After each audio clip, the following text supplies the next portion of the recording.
Allow the children It's okay. It's okay. Off your mic. It's okay. Off your mic. Chai! Now wow, people wey suppose talk truth to power don't off mic. And if we talk, now 500,000 they go sama us, call them hate speech.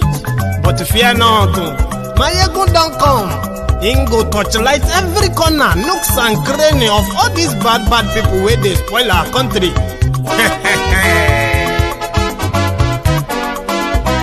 So my people make we laugh, oh, yo. My ego don't come, oh, yo. My people make we shout, oh, yo. My ego don't come, oh, yo. My ego don't come, man of the masses, oh, yo. My ego don't come, oh, yo. My ego diary politico, yo. My ego don't come, oh, yo. This one not the off in mind, oh, yo. My ego don't come, oh, yo. And in the touchlight every corner, oh, yo. My ego don't come, oh, yo. Okay, some people be they holla say they want the power. Chai. Them be promise us say we go get light and power. Nah. Them hustle sote they can't get the power.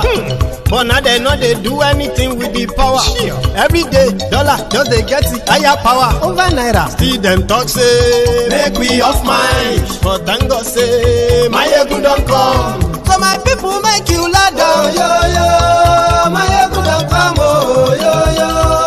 My people make we shout, oh, yo. My ego don't come, oh, yo. My ego don't come, man of the masses, oh, yo. My ego don't come, oh, yo. My ego diary politico, oh, yo. My ego don't come, oh, yo. This one not the off in mind, oh, yo. My ego don't come, oh, yo. Person where they do evil, no one make person talk. Them say that my egun, that man too they talk. He too they talk. Say my egun diary, he they hot like pepper. But every day then they take money in bulk. Woman picking, they the street they hawk. Still them talk say make we no talk. But thank God say my egun don't come. So my people make you laugh, oh, yo. My egun don't come, oh, yo. My people make you shout, oh, yo. My egun don't come, oh, yo.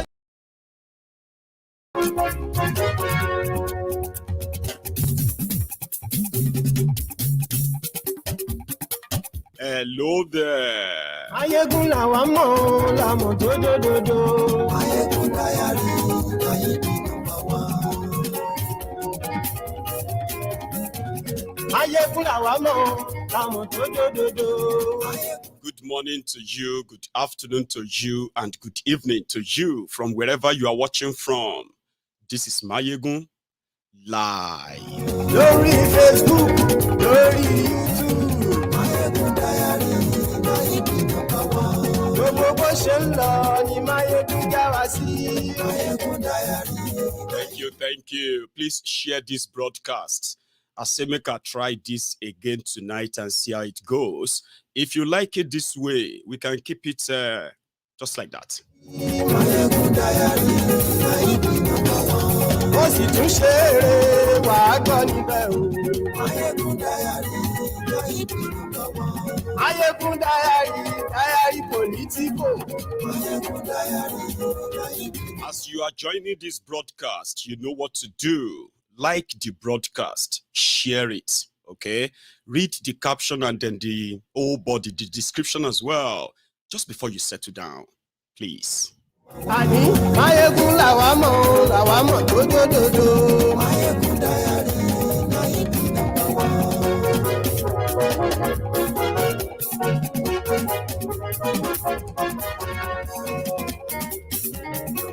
Àní ẹ̀sùnra kì í. What do you think about this? Máyégún ti dé. Ọ̀jẹ̀lú ẹ̀sùnra kì í. Ayégun ti dé. Àní ẹ̀sùnra kì í. Ayégun ti dé. Lórí Facebook. Ayégun ti dé. Àní ẹ̀sùnra. Share this broadcast. The news of arrested vessel stealing 800,000 barrels of Nigeria crude oil. And what happened after? The full story. Share this. Ìjọ ìgbádùn yẹn. Suraki. Presido Barufi o.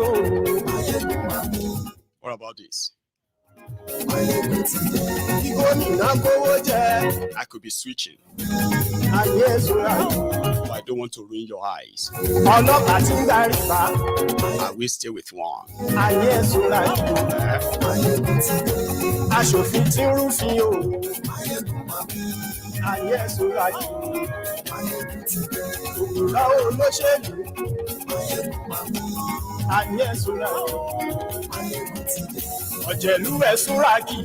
Tinubu is afraid of Rerun.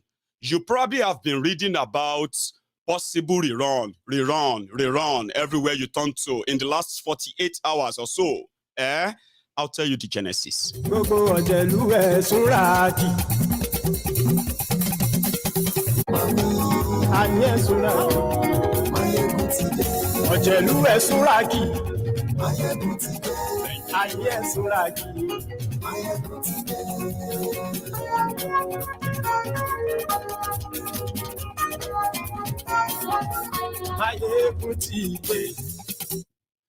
Motideo. So good morning to you, good afternoon to you, and good evening to you from wherever you are watching from. It is Mayegun live. I bet you have come across that news of the arrested vessel in Nigeria. Something that kind of sounded like a breakthrough, a kind of a breaking news you would hear, and will give you this kind of a sense of settlement, kind of, about Nigeria, and say, oh, maybe they are beginning to do things right. Anyway, it is my pleasure to tell you tonight, or whatever time you are watching this, you don't know the whole story, and you deserve to know the whole story and the fraud behind this, and most importantly, like in particular, the economic terrorism that this actually represents or represented. Ladies and gentlemen, NNPC, or should you call them Nigeria NNPLC, the privatized national oil company in Nigeria, they shared a clip. In case if you haven't seen it, right? I have a clip here where they are celebrating the discovery of a massive vessel stealing crude oil from Nigeria, from Ondo State to Delta State, and somehow found its way to the backyard of Tompolo. Just to understand the backstory, we'll use this as the beginning from the NNPLC. But Tompolo was the one who discovered it. Watch this.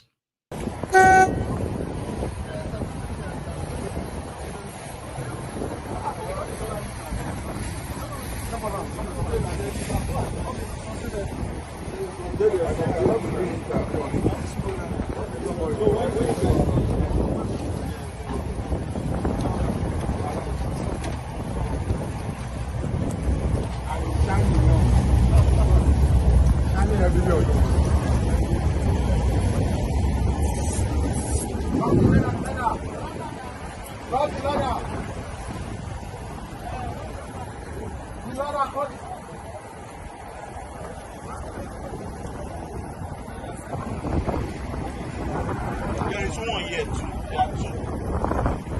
On the other side of the park here. All the boat will be gathered there.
of an own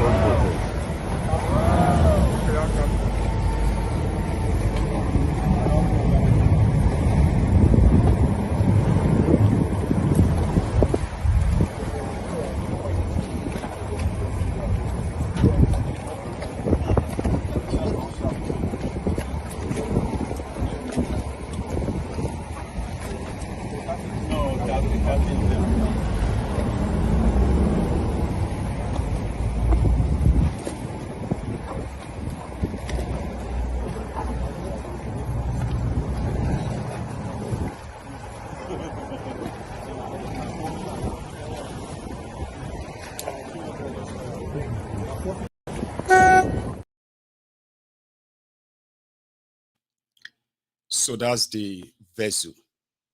But here is the backstory. Remember sometimes in February this year, when they said they discovered a vessel stealing crude oil in Nigeria. And in order to give credence to the years of our exposure and me exposing this oil theft in Nigeria, they finally admitted, and they said, oh, we caught one. Now, when you finally catch one of these guys, what would you do as a country? You have the people who are stealing your crude oil. You have the vessel laden with your crude oil on your water. So what would you do first? In Nigeria, what they did was to destroy the evidence. They burned down the vessel. And they claimed to have arrested the crew on that vessel. But you see, this particular one is a very unique story. Okay? You see that vessel you saw in that video, it's not just any vessel. In 2011, that same vessel was arrested on Nigeria water for the same crime, stealing crude oil. The owners of the vessel is a well-known person in Niger Delta as well, like very well known. Now, when he got arrested by Nigeria, right, and the vessel got confiscated, end of story. Yesterday, the same vessel was arrested on Nigeria water, stealing crude oil. How? The story is that immediately after the announcement of the arrest of the vessel in 2011, by the end of 2011, 2012, this was under Goodluck Ebere Jolantano, the vessel was released and it just continued its business. From the record, they said this vessel has been lifting hundreds of thousands of crude oil out of Nigeria on a regular basis for the past 12 years. I don't want to do the math. Okay? But there is even like more bigger story behind it. So what now happened is that, remember that Asari Dokubo has become the friend to Tinubu. Okay? During the election, Asari Dokubo was said to have bragged that even though the peanuts he got under, even though whatever he got under Bokwari was peanuts, that when Tinubu become president, the contracts of protecting the pipelines, the waterways, and the rest of that will solely rest on him. And that position has been the position that Tompolo has enjoyed for the past 10 years. The last time, the Nigeria Maritime Service, Nigeria Navy, Nigeria Military, and Nigeria whatever security they abandoned the security of Nigeria waterways, including the important oil facilities. They handed them straight to the hands of Niger Delta militants. Now, in the real context, in the reality, these people can be considered or classified as economic terrorists. Nigeria is a country whereby the crude oil happened to be the major forex earner for Nigeria and should have been the most protected and the most accountable sector of Nigeria life. But it has been the most corrupt and the darkest of the darkest corruption you can come across on this surface of the earth. It is so bad that it's more or less like irredeemable. And here it is. Tompolo is more powerful than the Nigeria military, Nigeria Navy, and all of these guys in maritime and all of that. To the point that he was being paid 4 billion naira every month. And you know what they did? Remember the time of Niger Delta militancy, when some people believed that they were fighting because of their exclusion from the proceeds of oil, which is their own resources. The people, the places have become so environmentally destroyed.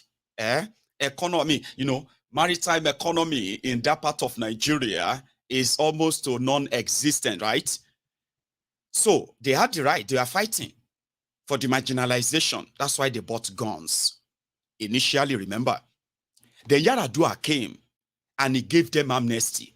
Now, giving them amnesty was that, listen, all of you who have picked up arms will send you to school anywhere in the world.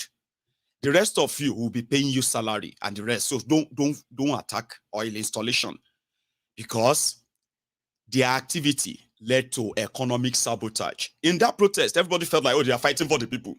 No. So what came out of that was that they have different warlords in different parts of Niger Delta. And the rivalry between them, or the supremacy between them, is defined by the amount of firepower they control. When I say firepower, there are only two group of people that can start war in Nigeria today, and they have what it takes. I'm not saying they win any war, but like they can start what is called civil war in Nigeria, and it can shake the entire world. What will be happening? They are two. All right. The first one are the Boko Haram Fulani terrorists combined, all the jihadists up north. They have weapons, including rocket launcher and the rest of that. The second set are the Niger Delta militants. So immediately the deal of amnesty came up. So instead of them being called militants, with the weapons and everything they have, okay, they smartly turned to security companies, private security companies. So they were those kidnapping oil workers and the rest, okay, for ransom. Now they became the provider of security for the oil workers and any oil installation, as long as you give us a cut. So that kind of gave them a bit of relative peace when the government of Nigeria abandoned the security of oil installation and the rest. So what then happened? It became, instead of the security Nigerian government agents, security and the rest of them, to provide security in Niger Delta, they also became contractors to oil workers, oil thieves, oil bunkerers, and the rest. So the business was going on smoothly. Under Boko Haram, for 8 years, they were stealing over 700,000 barrels of crude oil in Nigeria every day. You heard me right, oh. Every day, they were stealing 700,000 barrels of crude oil. Nigeria was producing 1.9 million to 2.1 million barrels of crude oil every day before 2015, before these guys came. Then what happened? Nigeria started losing the revenue from crude oil because Nigeria was losing the crude oil to thieves. From 1.8 million, 1.9 million every day, Nigeria oil production dropped drastically. At a point, it dropped to 800,000 a day. So do you know those difference? They were going into, it was like a big business. And Asari knows, but he's not being caught a deal. He's not being given part of that, chunk for years. And this is true, okay? So it became news. Tompolo has won another contract, 4 billion every month. And if you see these guys, they have gun boats. They have a monitoring boat, speed boat, everything. They are armed to the teeth. Their job is to protect the pipelines and the oil from Niger Delta from being stolen, But for 7-8 years, the stealing was steady. But when election was coming, they needed the scapegoats. So they showed us one. They didn't give us details. They burned the evidence down. And few months after that, the vessel that was confiscated 12 years ago, that disappeared and nobody was looking for it, was operating in Nigeria for 12 years, lifting and lifting stolen crude oil. So Asari could be in charge of Niger Delta pipeline security. So let's show some workings. We have caught another vessel that is stealing crude oil in Nigeria. 800,000 barrels of crude oil is, currently inside that vessel. Breaking news. Tompolo found it. Now called the Nigeria Navy and the rest. And they came with cameras. Some of them were even eating. Okay? I'll show you a few clips. These are, available clips out there from the scene. Okay? Here is one of, hang on, where is that one that they seems? Okay, I'll give you the one that give you the closer look of the vessel. Okay? And I'll tell you what happened after.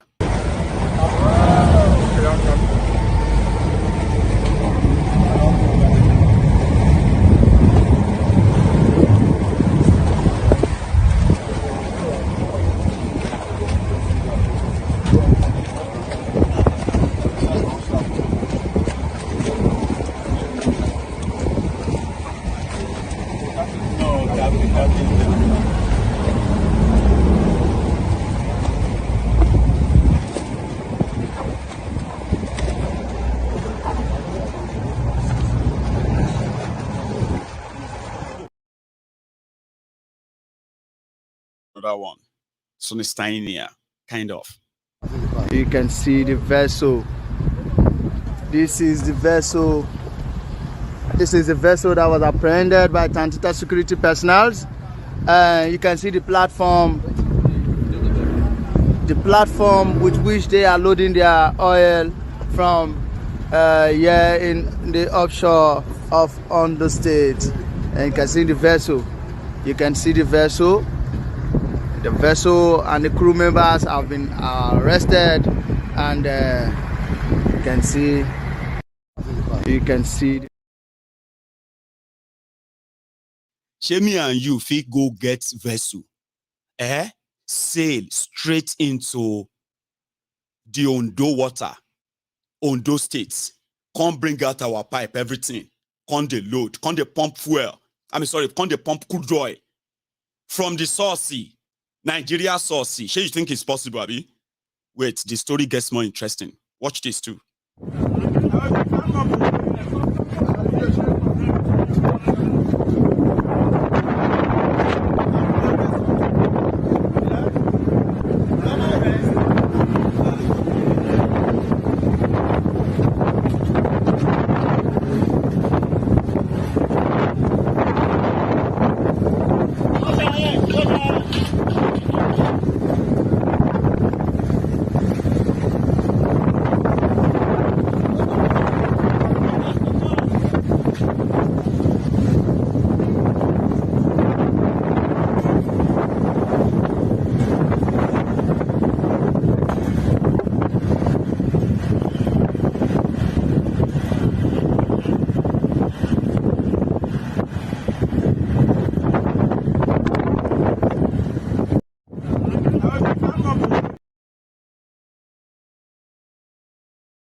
There is arrest, by the way.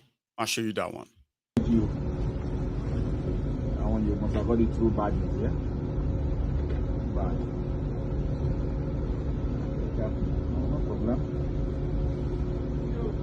That's all right. That's fine. Hope you have no issues. Do you have any issues? Do you have any questions for us?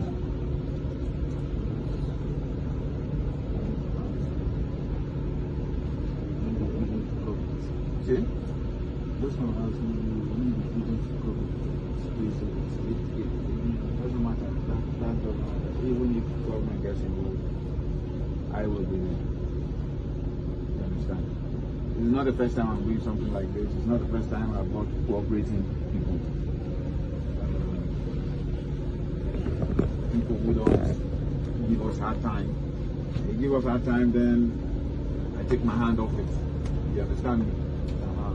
But if you don't give us hard time, even the possibility of working with you.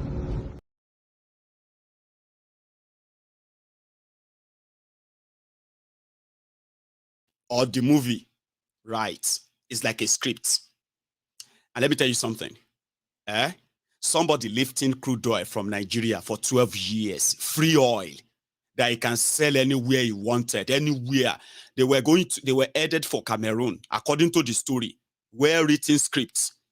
Tompolo boys, they arrested a vessel where it is loading crude oil from Ondo State. Okay? And it's very simple. If you ask me, my own verdict is that, see, about this contract we do for here, it be like say Asari won't collect time. And we need to show that we have the capacity. About we go sacrifice your vessel. She mean at the stolen vessel. I mean, it was meant to be a stolen vessel anyway. We go sacrifice them all. For Nigeria to show working. We'll bring camera, bring everybody. Just for the whole show. After the whole thing, when we settle, when the contract is back on track, you can go back and be doing your business. That's my verdict. But that may not be yours. And don't blame me. Because nobody say I have trust issue. But when it comes to the criminals in Nigeria, it is what they call the more you look, the less you see. In this case, I get trust issue. Anything with has to do with Nigeria, and I've always been right. How about that? I've always been right.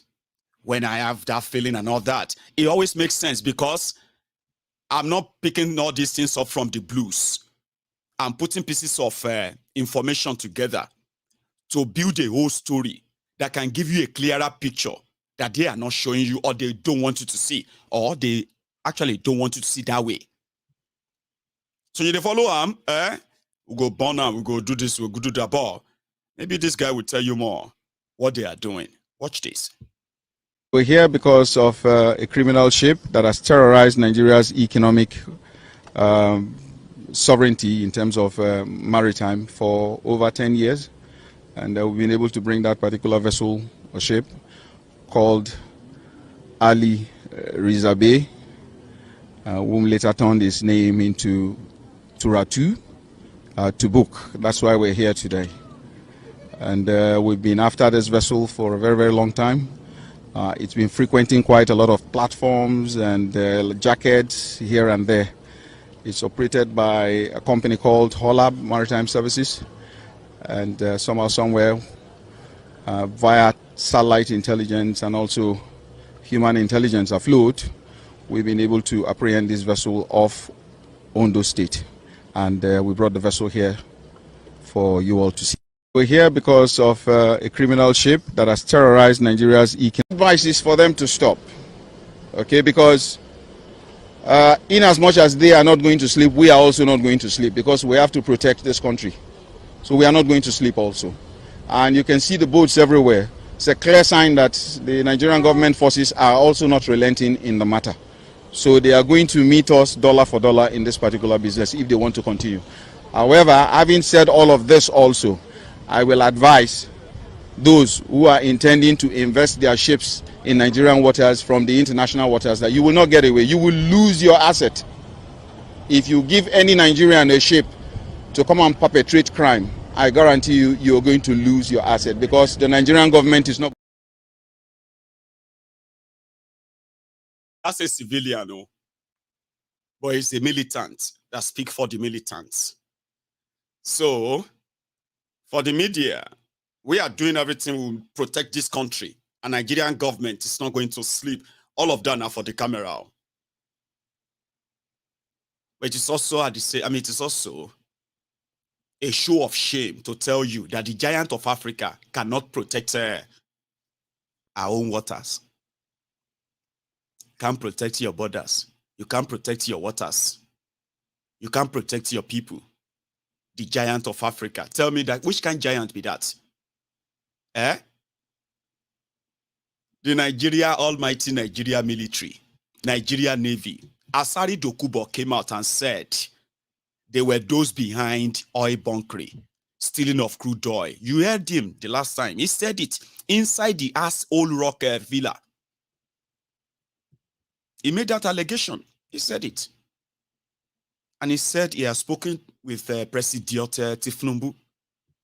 And President Tinubu is going to make some changes soon, including change the contractors who are, militants who are now contractors protecting the pipeline that is taking the crude oil, the crude oil from Niger Delta and all these places. And the people from that place, anyway, collateral damage. No be so? So people believe that that's just a show off. Do you know what happened next? I'll show you. Immediately after,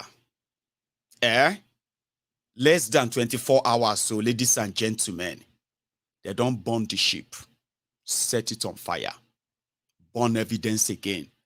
Ondo crude oil, that crude oil, 800,000 barrels, if there is no corruption in Yoruba nation, Ondo states, if they have access to their resources, do you know how much money they will make from 800,000 barrels of crude oil for Ondo people to spend on everything that has to do with their infrastructure? You know what I mean? Imagine that. 800,000 barrels and set them on fire because they want to warn other people from coming to come and steal crude oil in Nigeria. Show you.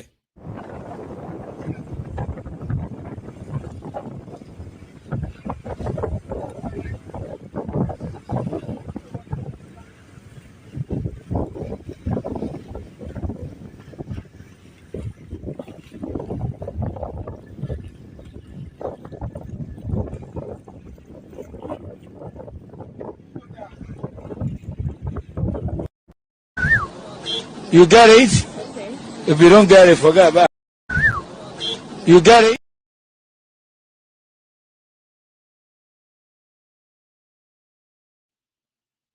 That's it. The end of Solomon Grundy. A vessel stealing 800,000 crude oil from Nigeria, confidently loading it at the platform. This one is not even like going to tap pipeline. Ship move down like a normal. So people are saying that, you know what?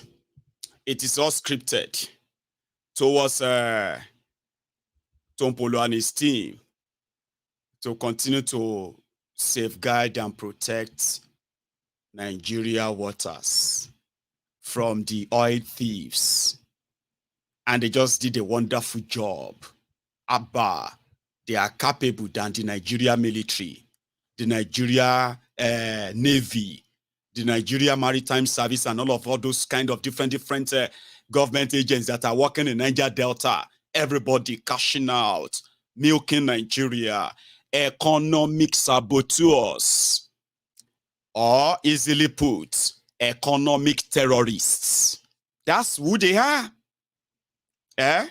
That they are not pointing gun at you, kidnapping you and taking your money.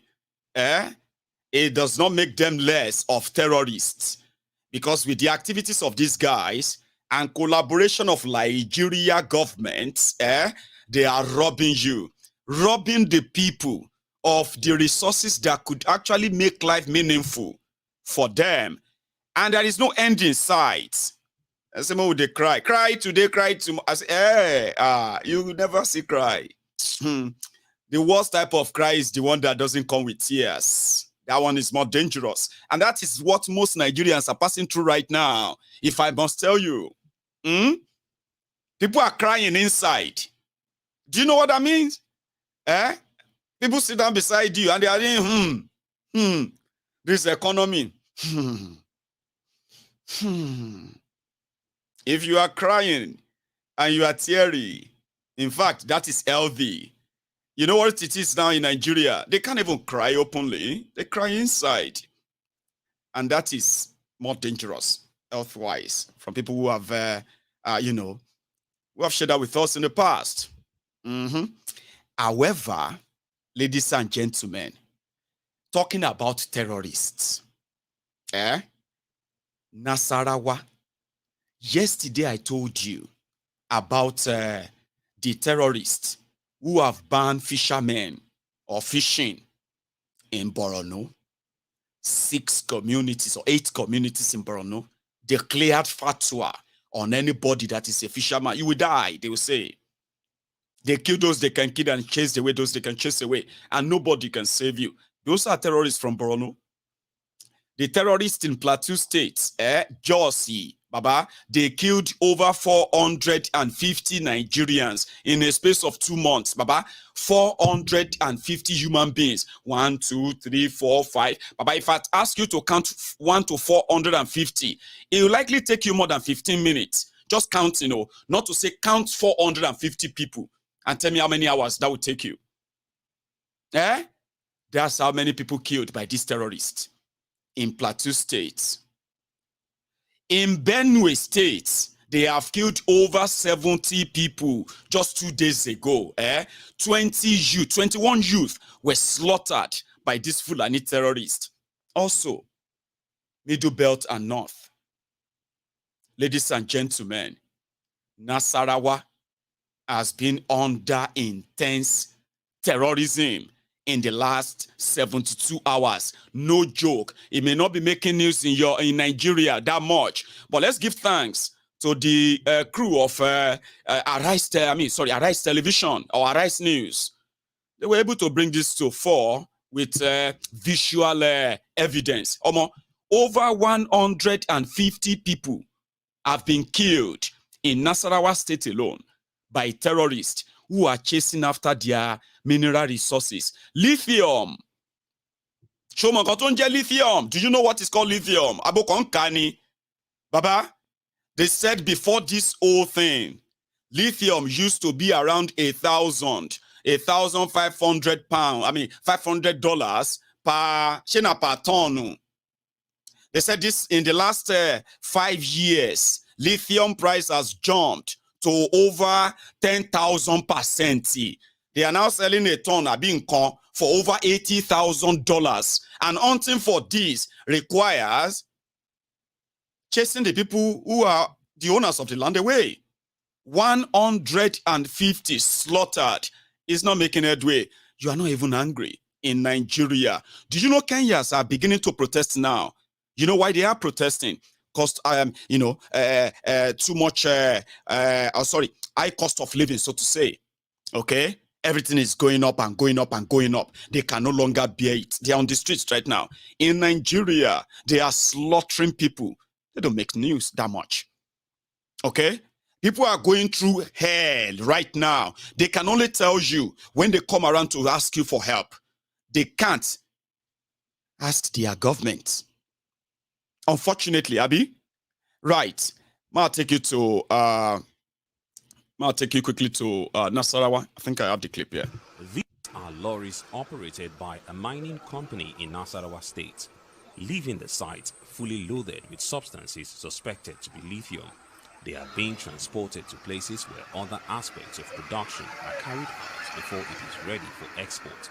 The fact that the movement is taking place at night raises questions about the legality of their operations. The community is accusing the company of illegally operating on the land without approval. Sani Adagbaoku is an indigene of the community. He says he is the owner of the property on which the mining activities are being carried out. He's also brandishing this document originating from a high court in Nasarawa State, indicating an interim injunction restraining the Chinese company from trespassing or carrying out any activity whatsoever on the disputed land. However, This has not stopped the Chinese company from going ahead with its mining on the over 50 hectares of land. The community also accuses the security operatives of providing cover for the illegal operation. The arrival of a TV crew at the location is met with stiff resistance by the security team of the mining company. They overpower the policemen providing cover for journalists who have come to investigate the claim and counterclaims being made over the land. There were also attempts to harass journalists and stop them from filming, thus necessitating the discreet recording. Sani Adagba explains that the company claims to have bought the land from some unverified persons posing as family members. So from the beginning, the information we got is that it's another person from this our community that went to sold the land to them, which the land does not belong to that family. So later on, after the investigation, they discover that the land belonged to us. So from then, they started approach us to sit with them and write agreement with them, but which we say no, because when they came, they say if we like, whether we like or not, they will work. And since they came in, then they were working there. So and we even take the issue to the court. The court stopped them from working, but then they refused to stop. And we don't want any violence.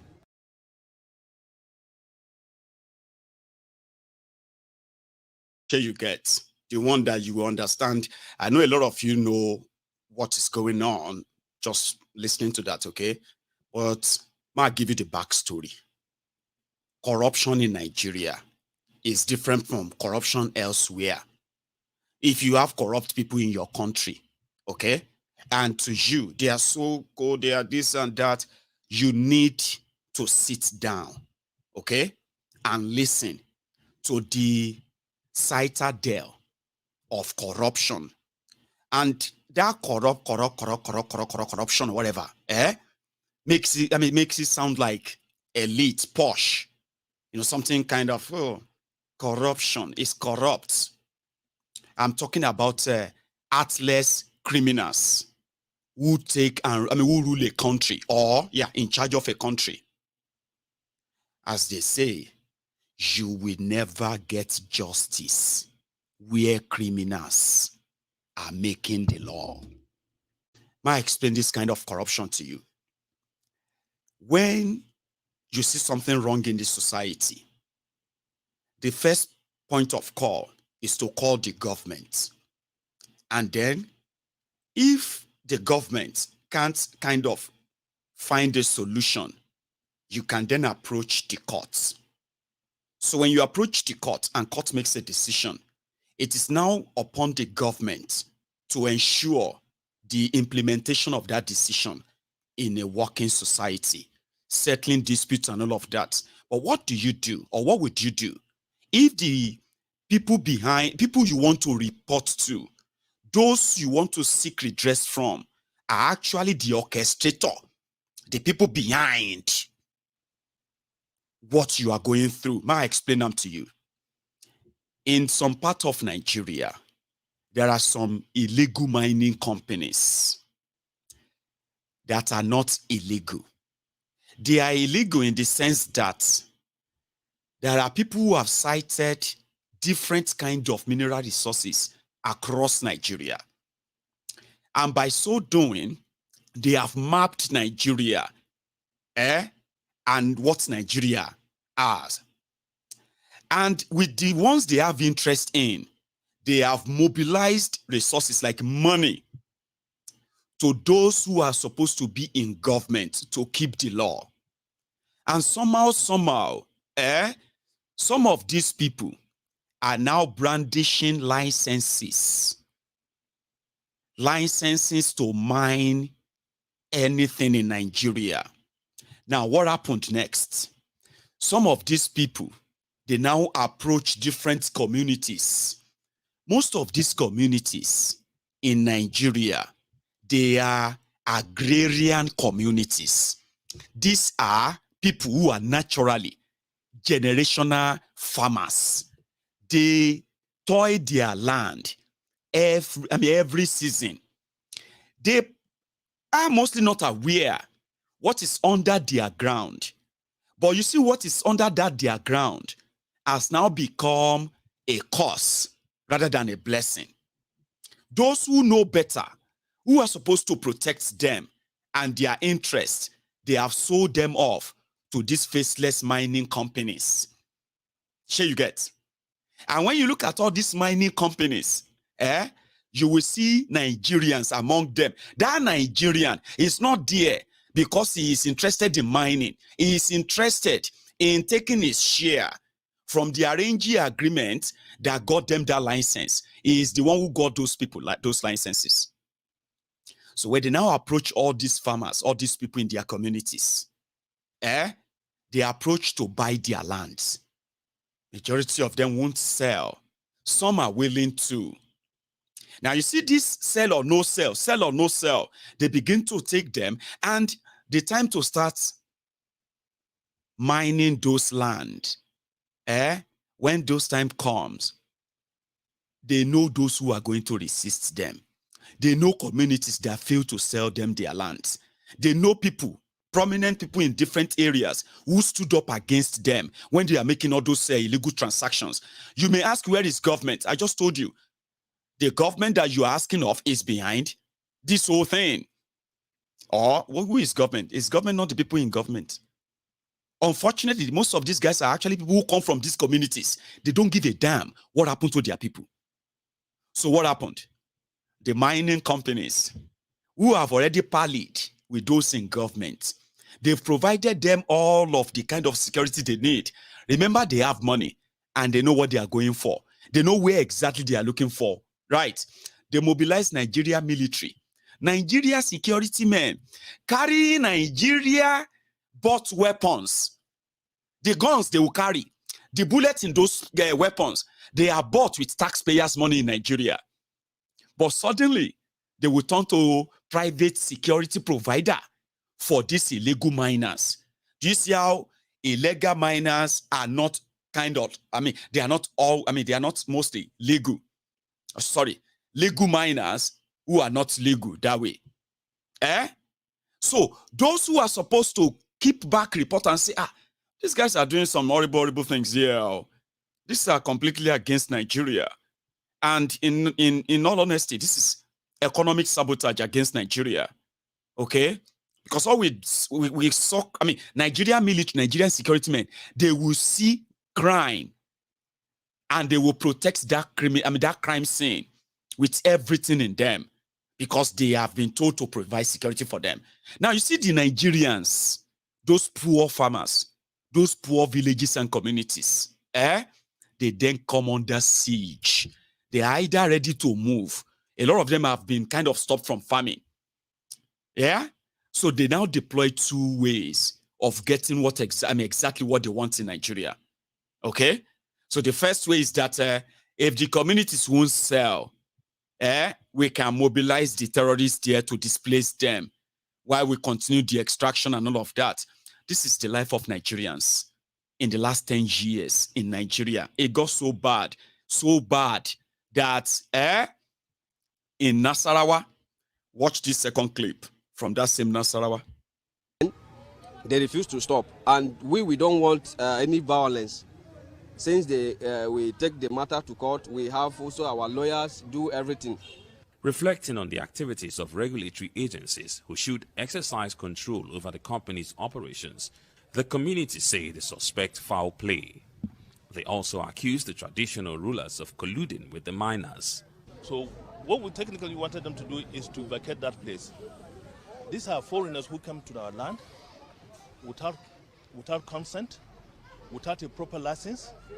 They are being guided by soldiers, guided by DSS. With all the insecurity happening in this country, they're absolutely doing an illegal job there, as far as I'm concerned. Because if it is legal, that would be a situation where you have a legal license, you have a legal consent from the community. You don't have legal license, you don't have legal consent. Even if you purported to have a consent, that consent was defective. The rules for getting any consent, any license, you must have the consent of the community. You have interviewed the community. Do they have the consent? They resorted to even adopting this Baba, taking him and force him and backdate, a lease agreement, and force him to sign. So they were discussing, and the Osajiri asked him to sign another paper. And you know Baba cannot read. He don't know what that paper means. So Baba said, no, he cannot sign. What this paper for? So according to Osajiri, I explained to him, but he said no. The Osajiri insisted that he is the king, and whatever he said, that's what works. So how can he say he cannot sign? So he want to disobey the king in the palace. He now say, okay, if he will sign, let them call his lawyer. But his lawyer was not close, and his lawyer said he should not sign. But because of the pressure, they were pressuring him to sign. And he don't know it was consent letter that they are forcing him to sign. He says it's nothing. With activities still ongoing despite a subsisting court order, the community is apprehensive. Events might snowball into a violent crisis, according to security experts. So do you get the other part of the story there now? That is the story of an average poor Nigerian in Nigeria of today, wherever you come from. Royal fathers. Maybe I have told you about those in government, Abi? Royal fathers, kings in Nigeria. Once they get paid too, in fact, they are the champion of those selling their lands to these people. Are you sure you are going to take care of me? Will you take care of the king? Yes, we'll take care of you, sir. Everything you want. In fact, I just saw that that your car is 2010 car, sir. I can ask them to bring you 2023 Mercedes-Benz, Formatic, Maybach, this and that, sir. Just to let you know that once we start operation here, we will take care of you. We can even rebuild your palace. It is the king that will list the names of families who own the land in his own part, I mean, in his kingdom or whatever.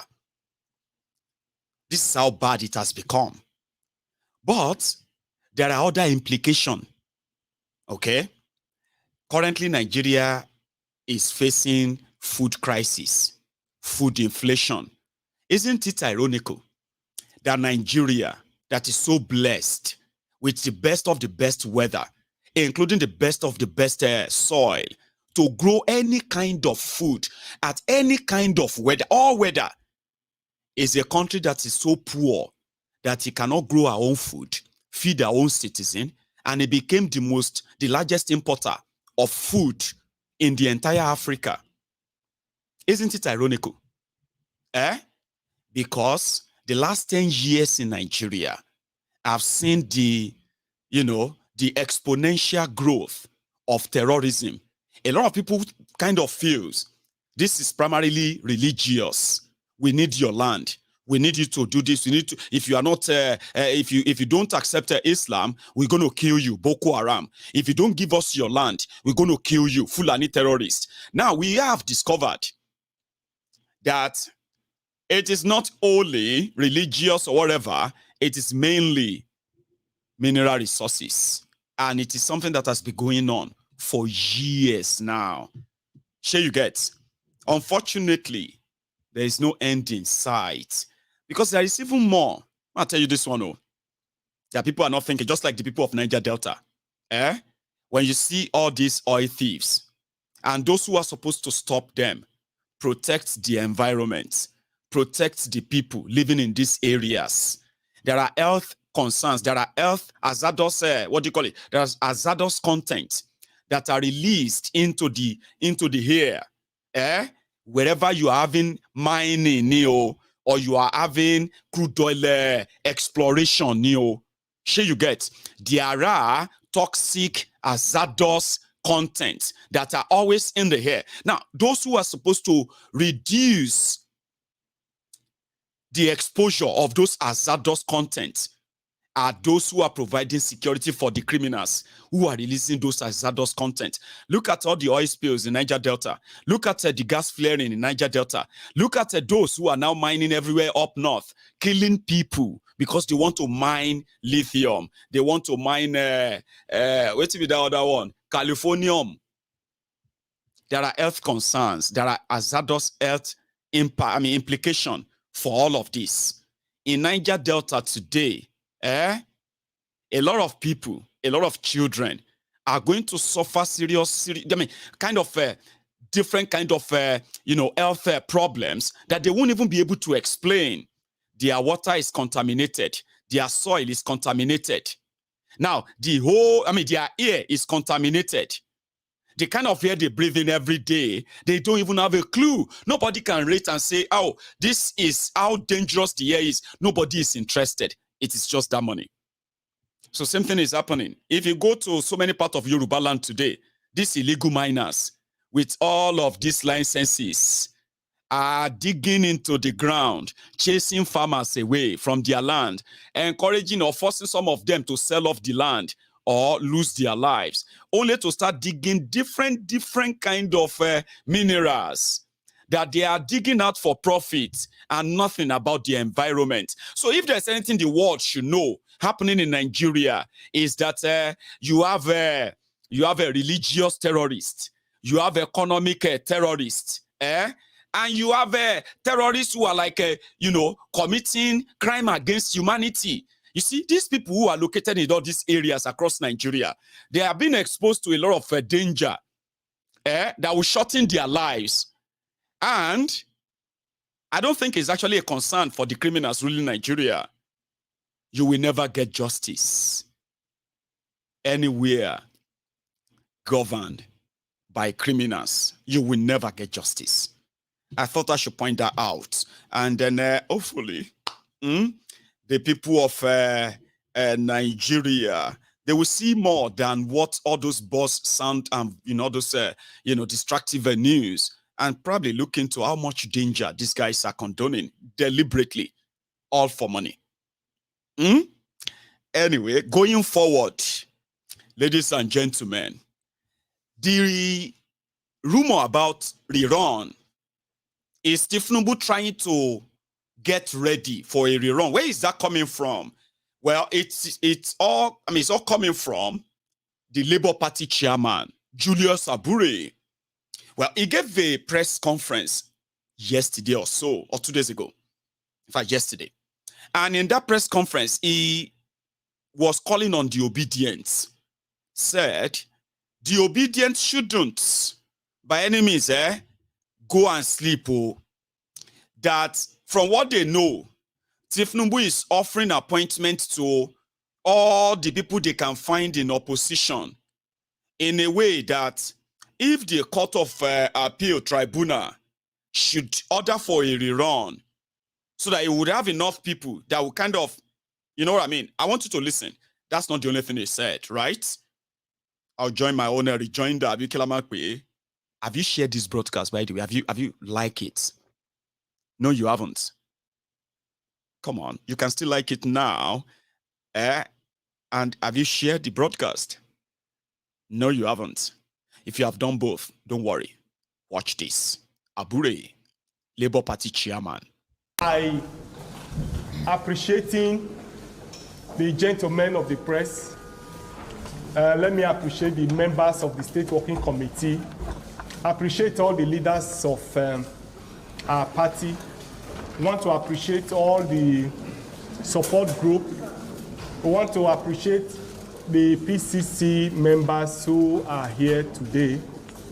I want to start this address by first appreciating the gentlemen of the press for the immense support that the party have enjoyed. We appreciate your kind words. We appreciate you for all the support that you've given to the Labour Party, to the presidential candidates, and indeed to all the candidates of the Labour Party during the electioneering campaign and during the election itself and after the election. I want to say that our work was made easy because of your contribution and because of your support.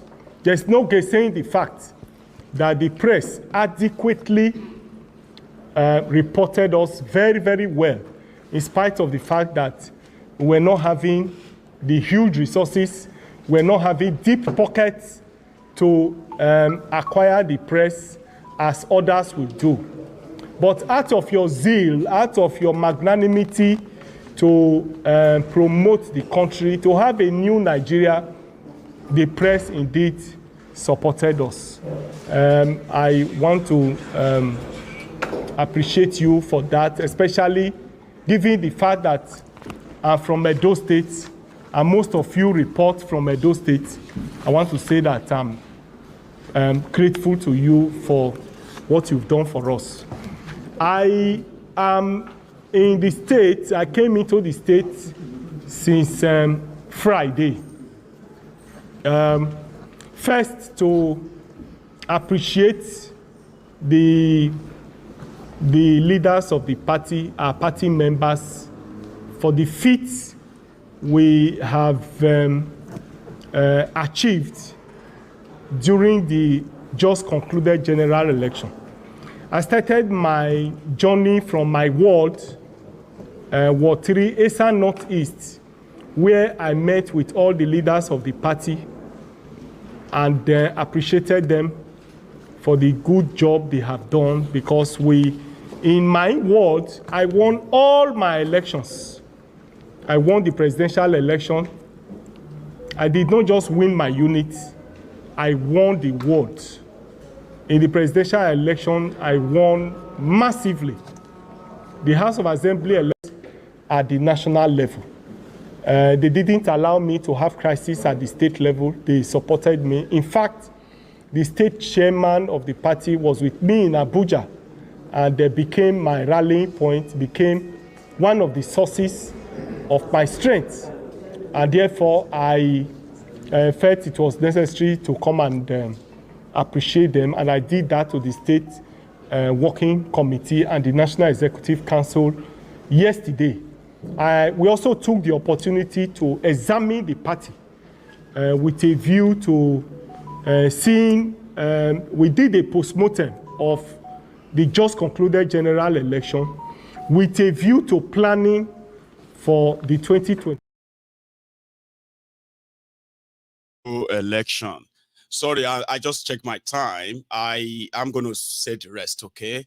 And then we can take it on. So Abure came out and said that from what they believe he's trying to do, not for the facts, okay, is that he might be kind of working towards, solidifying possible space and all that he missed out the last time, or even weaken the opposition more if they should go for a rerun.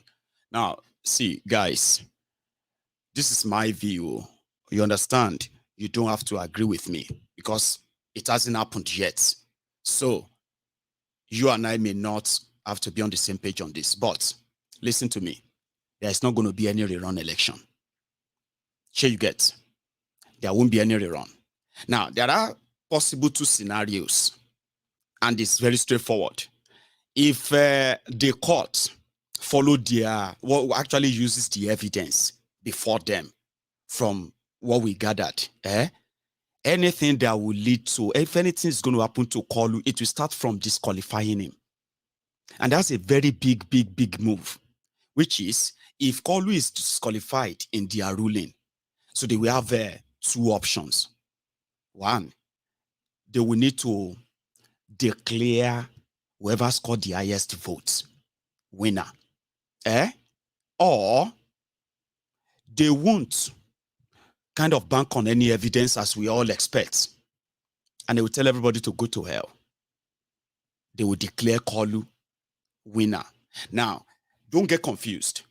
The point here is this. These guys have all these things kind of planned all the way, but maybe not this way, right? If Kolu, if anything is going to be announced around the election, right? If Kolu is by any chance also declared to participate in a rerun, it's so, there is no real point as to it. You know what I mean? Or maybe you don't. But let me put it this way. You see this issue of the court, no matter expectation you are building based on what you think is going on, I don't want to rule it out for you, but I want to remind you, okay, that at some point, you would need to beat yourself to reality. Okay, there's nothing wrong in expecting. Okay, but with this that okay, they will never dare to touch that election per se. And if they are going to do it, Baba, it will be just a momentary entertainment. What is momentary entertainment? The Court of Appeal says Tinubu didn't win. So who won? And how? Oh, the appeal court says, Tribunal says they should go and do a rerun. Remember that the Supreme Court is still there. Abi? Now that can give you that kind of, adrenaline rush that, yes, I knew it. That's why I said it hasn't happened. So don't get worked up on it, okay? Don't see it as, but it can happen, of course. And it can't, it can also not happen. Sure you get. And in this regard, Abure is reminded that rerun is not even an option per se. Okay? If the tribunal is going to do what is right, Peter Obi won the election. Shimika tells you that even me, that monitored the election to tilt, I would likely say, if they feel like it didn't match whatever in their own book, they at first will never declare anybody winner. They would have declared the rerun in the first place. Not a rerun, rather, a runoff. A runoff is to further determine who won clearly. Listen to this. So, out of the 3 presidential candidates that participated in your election, after the rigging, the violence, and the rest of that, do you know that it is only Peter Obi that actually genuinely won in 4 geopolitical zones of Nigeria out of 6? Convincingly. Atifku won in his, what did they call that place now? Is it Northwest? Northwest. Adamawa, Kaduna, and this, right? Tinubu won in this other part of the north, which is northeast, northwest. The north central that they rigged, they always call the middle belt north central. That axis, PDPO, APCO, they don't get anything. So Peter Obi won in middle belt, which is the north central of Nigeria, except for Kwara. In southwest of Nigeria, he won in Lagos, the major place. Also pull enough that Atifku and Tinubu couldn't actually pull any majority. He did that in southwest. Yeah, he did. He won easily. He won the entire southeast. He won the entire south to the Niger Delta. I'm saying if you remove all of this nonsense, so that you kind of know why he's not, Abi. He won in Abuja. APC, Egbekegbe, ruling party. They lost in Lagos. They lost in Kano. They lost in Katsina. They lost in Kaduna. These are major places where they were actually the ruling party in those places. That happened. And guess who won in those places? Peter Obi, Atifku, and Kwakwanso. I mentioned 4 now. He won in Abuja. He won in Lagos. And none of them could pull what the number he pulled. So, of course, when you talk to Obedient, they will tell you, rerun is expensive. It's unrealistic. Tinubu, if you order any rerun that Tinubu is also going to be part of it, then what is the essence of any rerun? He's in charge. He could use that same. Does that mean that he's going to still be the president and they will be doing a rerun election? Doesn't make any sense. But it's good for everybody to have imagination. Sure you get. There's nothing wrong in it. You can sit down and just imagine. Because I too believe, if the court says, may they remove Tinubu, heaven no go follow. Take that from me. Also, if their court says you cannot remove Tinubu, heaven no go follow. Everybody would have to kind of brace up and learn a new defense tactic. and a new fighting technique. Bokuwari turned a lot of you into activists or songongon when his shege did not spare anybody. So what I'm trying to say here is this. If the court says they should remove Tinubu, it's not qualified this and that. Everybody can speak and scream and do all of, nothing will happen. No. And if their court says they should declare, if their court declared Peter Obi as the rightful winner, having met all of the legal whatever, Baba Evo no go follow. Yes. Go yes, scream here, scream here, scream there, here, scream, there, scream, everywhere, scream. You go just scream. Nothing go happen. No. Are you with me? But going to the real world view, I am going to say imagination should be managed. Remember when we were talking about managing your expectation? You know what is right. You expect them to follow what is right. Abi? And if they fail to, you know that they are likely going to ignore it. But what if they don't? What if they now kind of follow the law for real? What if they declare Peter Obi? What if they declare Atiku winner? What if they, you know what I mean? I'm just like, so, but in all of this what ifs, we call it manage your expectation. If it goes this way, if it goes that way, you will know why. You will know why. Abi? So it is the same way to say manage your imagination. Because as things be now, with the little shege Tinubu is showing, some are saying that, like all of you are waiting for the court. Tinubu is also waiting for the court. Once the court says, say go, move on, go ahead, go and deal with them. Are you with me? Then it'll be up to you what you do next and all that, Tabi. Anyway, I am just saying that the rumor about Rerun and the rest, manage your imagination and all that, okay? In the next 2 weeks, is it up to that? Maybe next in a week or 10 days or so, yeah, Peter Obi, Atiku, Tinubu, shitty man, APC, Egbekegbe, people destroying people, and the rest of them and their lawyers, they are going to give what is called speech. No, is it called speech? I don't know. They have a name for it, that they have to come. You see everything you have been reading all this while, all the evidence, exhibit, and the rest of that, they will come and give their closing kind of remarks. Then you will wait for another 2 weeks or less. The tribunal will release their own ruling. They call it ruling. And that will be the beginning of what is likely going to happen after. I am quite anxious, not anxious, I'm quite anticipation, kind of in the anticipatory mode to say, yeah, let's see what's going to happen after that. Yeah? But manage your imagination. And if this doesn't have anything on you, that's fine. You know what I mean? I just thought we should touch at that. Rumor or no rumor, these guys have it all sorted.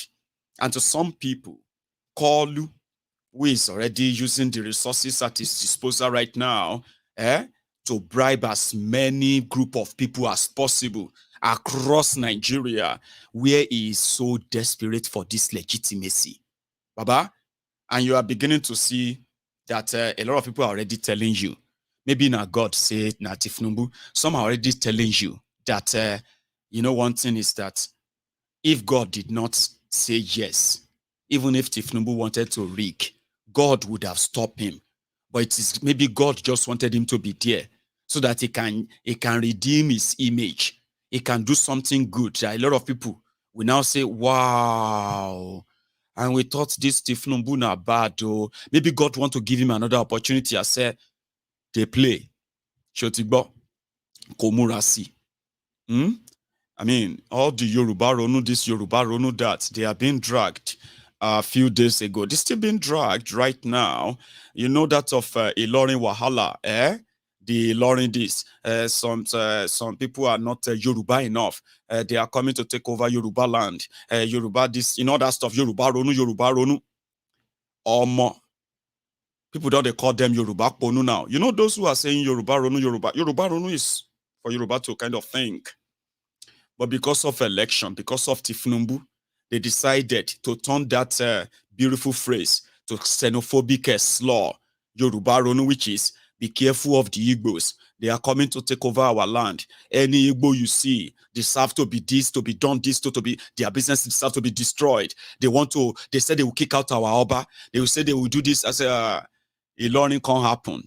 And so we can here say all of the Yorubas or Yoruba Obas in places called the Ilorin Emirate, 5 local government areas who have Yorubas, indigenous Yorubas on their own ancestral land. They say you cannot appoint or have an Oba without the approval of the Emir of Ilorin or Emir of Kwara, or the Emir of where? So the conversation led into, exchanges that Professor Wole Soyinka, you remember, confessor. Anyway, Professor Wole Soyinka had to dabble into it. Send his usual, jive and all of that to Onilorin of Ilorin, Emir of Ilorin. And now small person can't reply the prof. They say, prof, no get home training. Prof, no get a better home training. Professor Wole Soyinka no get a better home training. Yoruba Ronu, or more people just go echo. They just enter their own small echo chamber, quiet. They banish in Ilorin, Yoruba land. Now we are arguing. Are the people of Ilorin Yoruba or Fulani? Are they Nupe or Takpa? Are they Yoruba or what? The argument lasted to the point that the fellow Yoruba Ronu xenophobic Yoruba Ronu bigoted animals. They disappeared. This person insulted professor. Confessor. Somebody just said professor no get home training for telling the Onilorin of Ilorin Emir Zulu Gambari. Anyway, that was just an extra. All right. Issue day everywhere. Simon Ekpa don't declare 2 weeks sit at home. In Biafra land. Ladies and gentlemen, I didn't know that things have actually gone so deeper than what I was being, I'm happy that I tried my best to be so diplomatic about all of this Ulabalu, Bulaba. Sure you get. But when I now saw a poster and they said, Simon Ekpa, the Prime Minister of Biafra government in exile, has declared 2 weeks sit at home. And people must sit at home because Mazi Nnamdi Kanu must be released, like part of the pressure, kind of a protest and all that. But he went further, right? To say, hey, there is actually an Igbo word. You come out, you die. I'm like, Alaye, calm down now. I mean, we talk about what Nigeria has become today. Sure you get. 2 weeks, see. Anyway, he's asking for more. This time around, it is now obvious that even releasing Nnamdi Kanu is likely going to stop somebody like Simon Ekpa anymore. I mean, this guy has been parading himself as a prime minister of a Biafra government. He has issued orders and he has people that seems to be obeying that too. Now, what I found is that the Igbo leaders seems to have been receiving the message too. Are you with me? The whole conflagration, which they will call it, the whole melee in eastern Nigeria, as it has become so far, has prompted them to say, we need to go and talk to Tinubu. He need to do something about the crisis in eastern Nigeria. Now, whatever is going to be the play out and all of that, here is what the Igbo leaders who have kind of probably receiving the message of Ekpa as we speak, and they are no longer, kind of downplaying his utterances and his orders. 2 weeks, something tense is ahead. In touch with the president. The problem in Southeast is too much, it's too big for either Ohaneze or the governors to solve. The president of Nigeria must accept it as a Nigerian problem and give support to the governors. And of course, one good thing, advantage today, is that there is unity between the governors and Ohaneze League. As you probably noticed, my emergence was the first time the whole 5 governors all agreed. I'm from Imo State. In Imo State, no other candidate emerged.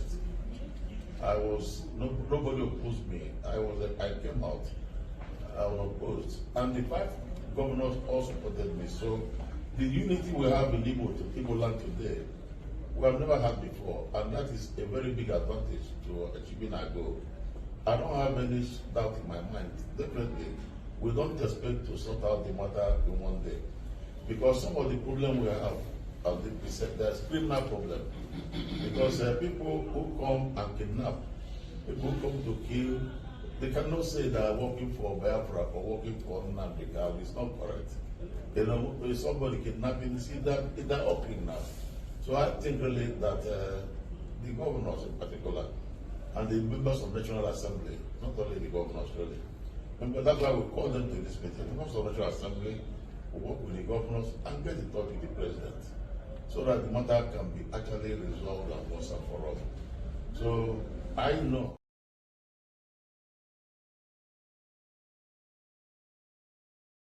Their attention. And the number one on his appeal has been that Mazi Nnamdi Kanu must be released unconditionally. And it must be done so before the 31st of July.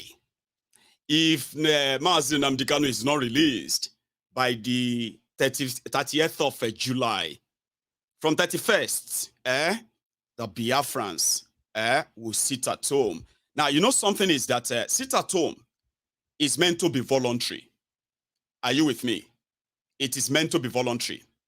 But there are some of you who don't know that publicly glorifying violence against those who you call disagree, those who disobeyed, the sitting at home, right?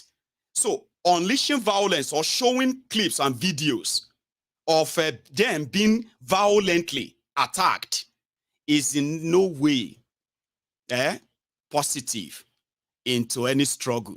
In fact, it is like playing into the stereotyping of those who have always wanted an excuse to murder Biafrans. You know what I mean? But again, I am not a Biafran. And that's why I keep saying that sometimes when we want to talk about how Biafrans react to the issue of Biafra or even what is still going on today, once in a while, you can put yourself in their shoes. For example, the families who have become victims of the Nigerian state-sponsored profiling, right? So if you want to ask them, what is too much? Or what is too much kind of in the way you react to what you have suffered in Nigeria, kind of, you know what I mean? So definitely, if you have never lost anyone in the course of this Biafra or being an Igbo and all of that, we may not completely be in a position to judge. But I can advise. You know what I mean? Biafran struggle has won global attention. And Biafran struggle that wins the global attention of even, people who are not even Biafrans. They didn't win that global attention because of violence. Okay? And if there is, in fact, anyone that should be feeling the pang, the bite of angry Biafrans in this regard, it should be those who institutionalized this ethnic or institutionalized their racism against the Igbos. I mean, they have the guns. They are those targeting people. Protect the people. All right? Is an advice. But we'll see how that plays out. I'm still very much like, if we want peace in Eastern Nigeria, the first step to peace anything all these politicians are cooking and doing, is to release Mazi Nnamdi Kanu. That's the first step. Afterward, everything else will follow. And I hope Mazi Nnamdi Kanu and even these people who are kind of meeting with Tinubu and the rest of them, they will be able to advise him.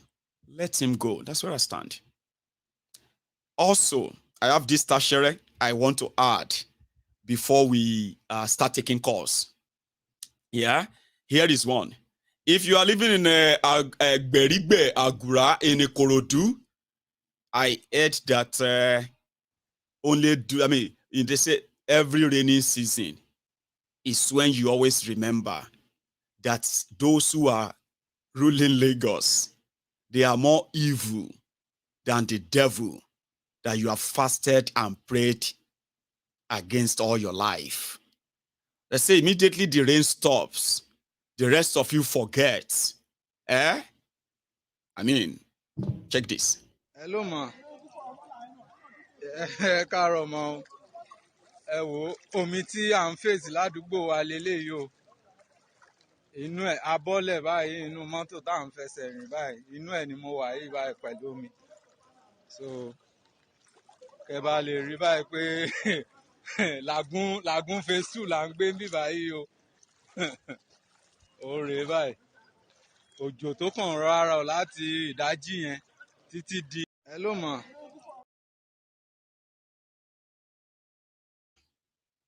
And this is just like almost the same everywhere. In Lagos or wherever you live too. Okay? So if there are times to ronu on anything at all, I think, they call it reintrospect something. They kind of have that reintrospect of, like what are we doing with our life, concept? What are we doing with our lives? Like, are you that powerless that even when you have a chance to push back, you just can't? Anyway, I'll leave it at that. I won't go make another cup of tea. So I'm going to keep my line open. Okay? If you have anything you want to say or share, it is ideal you pick up the call. Okay? So don't be like that weary that is asking me if I have evidence of violence and all of that. You can live in denial for all you care. All right? You come out, you die. That must be something so encouraging. You will say, Abi, but don't type. Just pick up the phone and call me. Okay? And possibly come and ask me that question. I can give you the answer on the phone. I'm going to go make myself a cup of tea. If you are still here, yes, please like the broadcast, share it if you haven't. And when I get back, I'll take calls. I'll be back.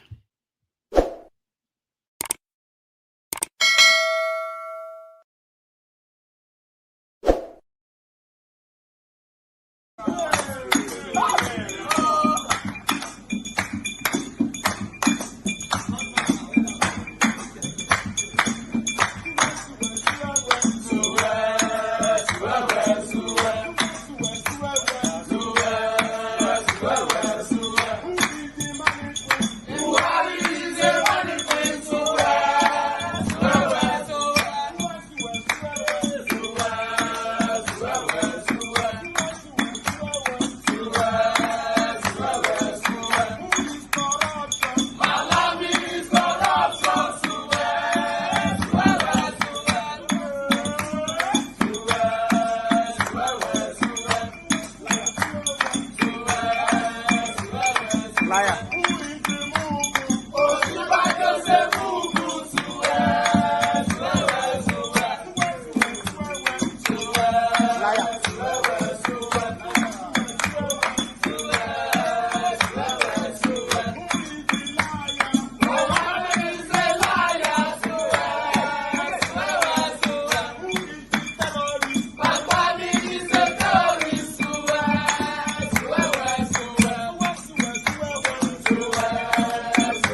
called me T-Man. It is true, Baba. In this Glasgow, if you live around there and you have a chance of drinking tea instead of whiskey, you choose tea because you don't want to be a drunkard, but caffeine as well. Anyway, I think I have a caller on the line. Hello there. Hello, my good general. Prince Jejeman, you are my first caller. What Yes, are the odds? This is Prince Jejeman representing IPOB for life, Baba. How are you? Baba, I'm fine. How are you? Well, I'm here. I can't complain. I said, make I call it this morning before I begin the hot. Early, Momo. So you have the floor. I expect probably a lot of people contributing tonight. So yeah, open the floor, please. Okay, Baba. Yeah, I want to start just 3 things I want to sharp. This vessel where these people bomb fire. Nigeria is a crime scene. Tell them. Nigeria is a crime scene. You see, these people, they are able to do all this thing. They're able to do all this thing and succeed and get away very easily because they have a cover of one Nigeria. They market Nigeria, have your border, and you have your life secured from these terrorists. Because these people that are ruling Nigeria. Of crude oil in Ondo State. Imagine what that money will do for the people of Ondo State in this time. Baba, you see, my good general, maybe Nigeria is the capital, poverty capital of the world, as we know now. How can the poverty capital of the world tell us that they're born how many 800,000 barrels of crude oil? You know, it's only Nigeria that can, in Nigeria that kind of story can fly. Or maybe it's they only just in a country like ship. Nigeria. There's probably no crude oil in it because they want to stage it. You know, say, see what we catch you. Who will burn 800,000 crude oil inside water? My good, that ship is always, if you notice their MO of burning a ship, is it the one that Buhari burnt before he left? It's the same place, the same position that they burned that one, where fire starts. That's the same point. It's always where they put their small charcoal. You understand? And they will now tell us they'll burn the ship. I get what I'm saying. Are they with you? My ego is in Nigeria is an abomination, is a crime scene. You see, Baba, that one and then they deceive themselves. They don't say we only we Biafra, they can't tell us all those nonsense. No. That one don't pass. You see, my ego.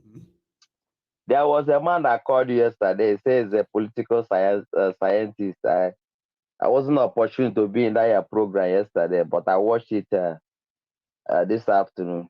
Right. You see, he was saying something. He said a lot of things, you know, about hopeless also Dimba, and it also talks about Rufai. You know, Rufai is the only most respected journalist as far as I'm concerned. If I would say he's the only one I will pick in Nigeria. For now, we don't know if he will change tomorrow. You understand? If found Rufai for 40, you know, which is very, very wrong. It's very, very wrong. That is one. Then two, he now progressed to talk about Simon Ekpa. He says he's overambitious. What is overambitious? Why is somebody being overambitious? You understand? If you are there's nothing wrong with ambition, but he says somebody is over ambition, that means is getting out of hand. You understand? Now you know that every time you put he said yesterday that if anytime someone Ekpa says the word, then other people will go and carry the action and commit and kill people. They will not say he's the one. You know? So if one continue to do a thing repeatedly, what is that? What is it called? Something that you know that when you do all the time, it causes death, it causes problem, it causes calamity, and that thing you continue to do it. What is the meaning of that? That's what we are talking about.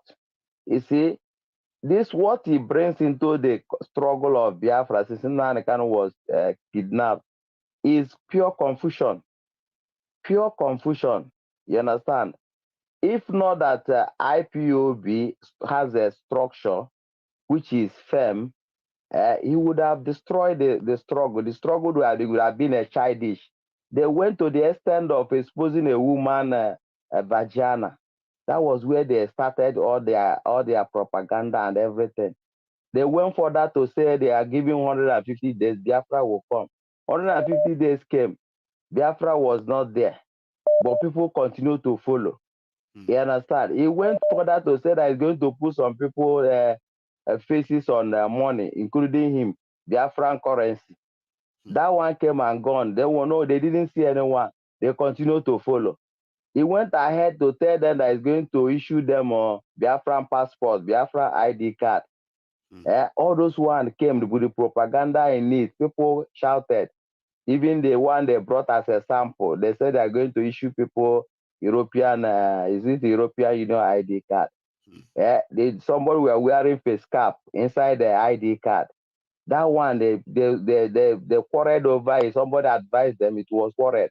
At the end of the day, that scandal or scam, it ended. No, people were not still asking questions. You understand? What we can see is that there are people behind, there are people that is behind that are shouting, and most especially is women that he has been able to convince in this thing.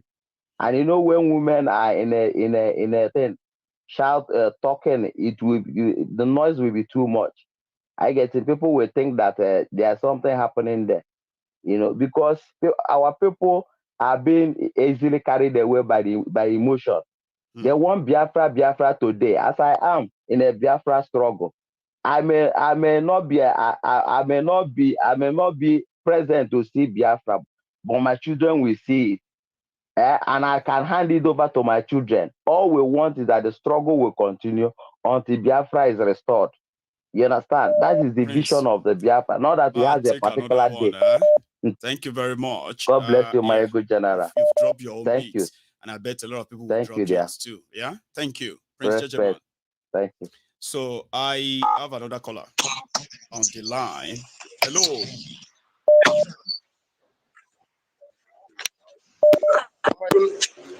Hello.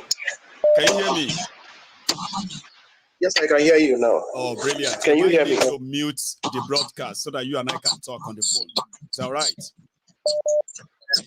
I just did that now so I can be able to talk to you. Can you hear me very well now? I can hear you loud and clear. Please, all of us can. Thank you very much. It's fine. I was the caller here. You're fine. How you doing? Yeah, it's me. I'm very good. Thank you. You're welcome, sir. Yeah, I'll be very quick. I will touch on the Tompolo vessel and the magic they did there. You see, yes, sir.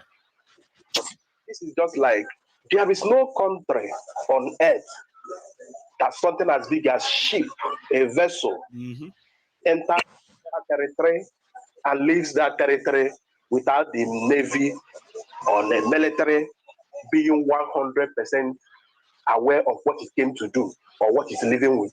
That story is not, it can never happen in any other place. So unless the government is part of the process, which everybody knows is what is happening. So everybody knows is what happens there. So what you see them doing now is probably somebody have seen that crude oil living and the person is not supposed to have seen it.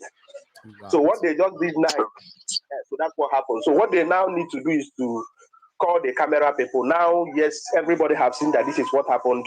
Transload the thing leaves, then probably get one empty ship or get that same ship, set it on fire. Tinubu wins, the security agencies wins, Tompolo himself wins, everybody wins. The oil bunkers, the oil thieves also win. It's a win-win situation. Wow.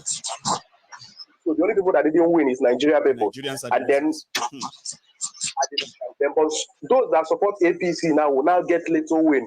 Because if you go to Facebook now, they are bragging that everything is now water, everybody is doing what they have to do. That is on one layer. On the second layer is the election rerun or anything. Yeah, that election rerun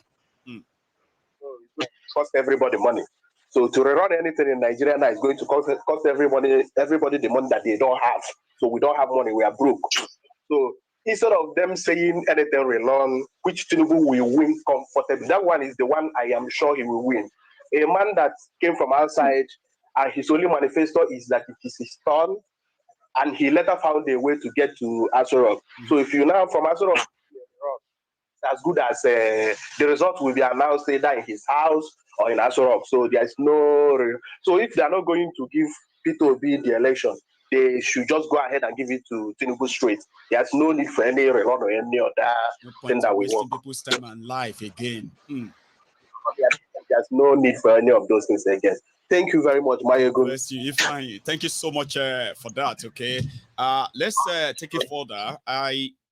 Did I just lose that? I have a caller that was coming through but dropped. So I think I managed to get another one back. Hello there. Hello, good evening, Mr. Mayego. Good evening, sir. How are you? Yeah, fine. Let me just go straight to the point. This is Frank speaking with you. Frank, and based here in, Go on. Yeah, I'm in Manchester here. Number one, please, I beg you in the name of God, don't let the two factions use your platform as a way of trading words about who is the main Biafra or not. Oh, you understand okay, me? okay. You are seeing comments. I'll tell you something when you finish, okay? But please continue. I'll tell you something. No, they can dig it out on comment section, no problem. Of course. But to call in, counter each other on who is legitimate, that is not what we know Mayego for, number one. That's right. Then number two, in my own opinion, I might be right or wrong. But I think I follow what is happening, and I always go to Nigeria. I don't think it's up to 1% of Nigerians living in Nigeria that we sit down on internet and begin to watch live broadcasts of 30 minutes, 1 hour. I doubt. Number one, the money issue, the data constraint, the light. At last, one thing I will put into consideration, the time. When I travel to Nigeria, I'm not able to watch live. I always watch replay because most time, I know there's a day where I'm not opportune to sit down and begin to watch the live. So I did my own survey and I did everything possible to understand. And I know that people where they enjoy Mayego, 99%, Europe, America, Africa countries, this thing. And we have many platforms we are watching. That's right. Not Mayego alone. Because of boredom. Are you getting me? I'm with you. Even when I did if I tell you that I made thousands of pounds through watching Mayego, and let me explain to you now. Yes, sir. When I finished my first job, I work with JD Sport as an instructor. Bless you. So when I finish by 6:30, by 7, I'm at home. When I get home by 7, I need to go to another job, part-time job, for about 8 hours. The only thing that gives me the strength to go is when I start listening to Mayego. Maybe I start to work 7:38, and I start listening to Mayego from 8. By the time I finish listening to Mayego, which is really entertaining, educative, and informative, use all the tips to analyze everything. At the end, it remains like 30 minutes or 1 hour for me to close and go home. The night is covered. So what am I? It is covered. Are you getting me? I'm with you. The same thing with some other people. Now, why did I go this long journey? The only thing that made me to remember Kano, it is when I hear it from this thing, your station, your broadcast, or through all the people working for Simon, or the people Simon is working with, or Simon himself. And the only thing I pick, for me, I don't support violence, and I don't support any of the killing. But if not be this guy where they make the noise well, I don't think the elders will move today to go to see Tinubu in Like the presidential palace. I mean, I mean, what do you call it? It's getting their attention. We can give that to him and all that. I agree. Exactly. What may I expected the other factions and whosoever is involved to do is let them look for a way to settle themselves, and they will be able to curb all these menace.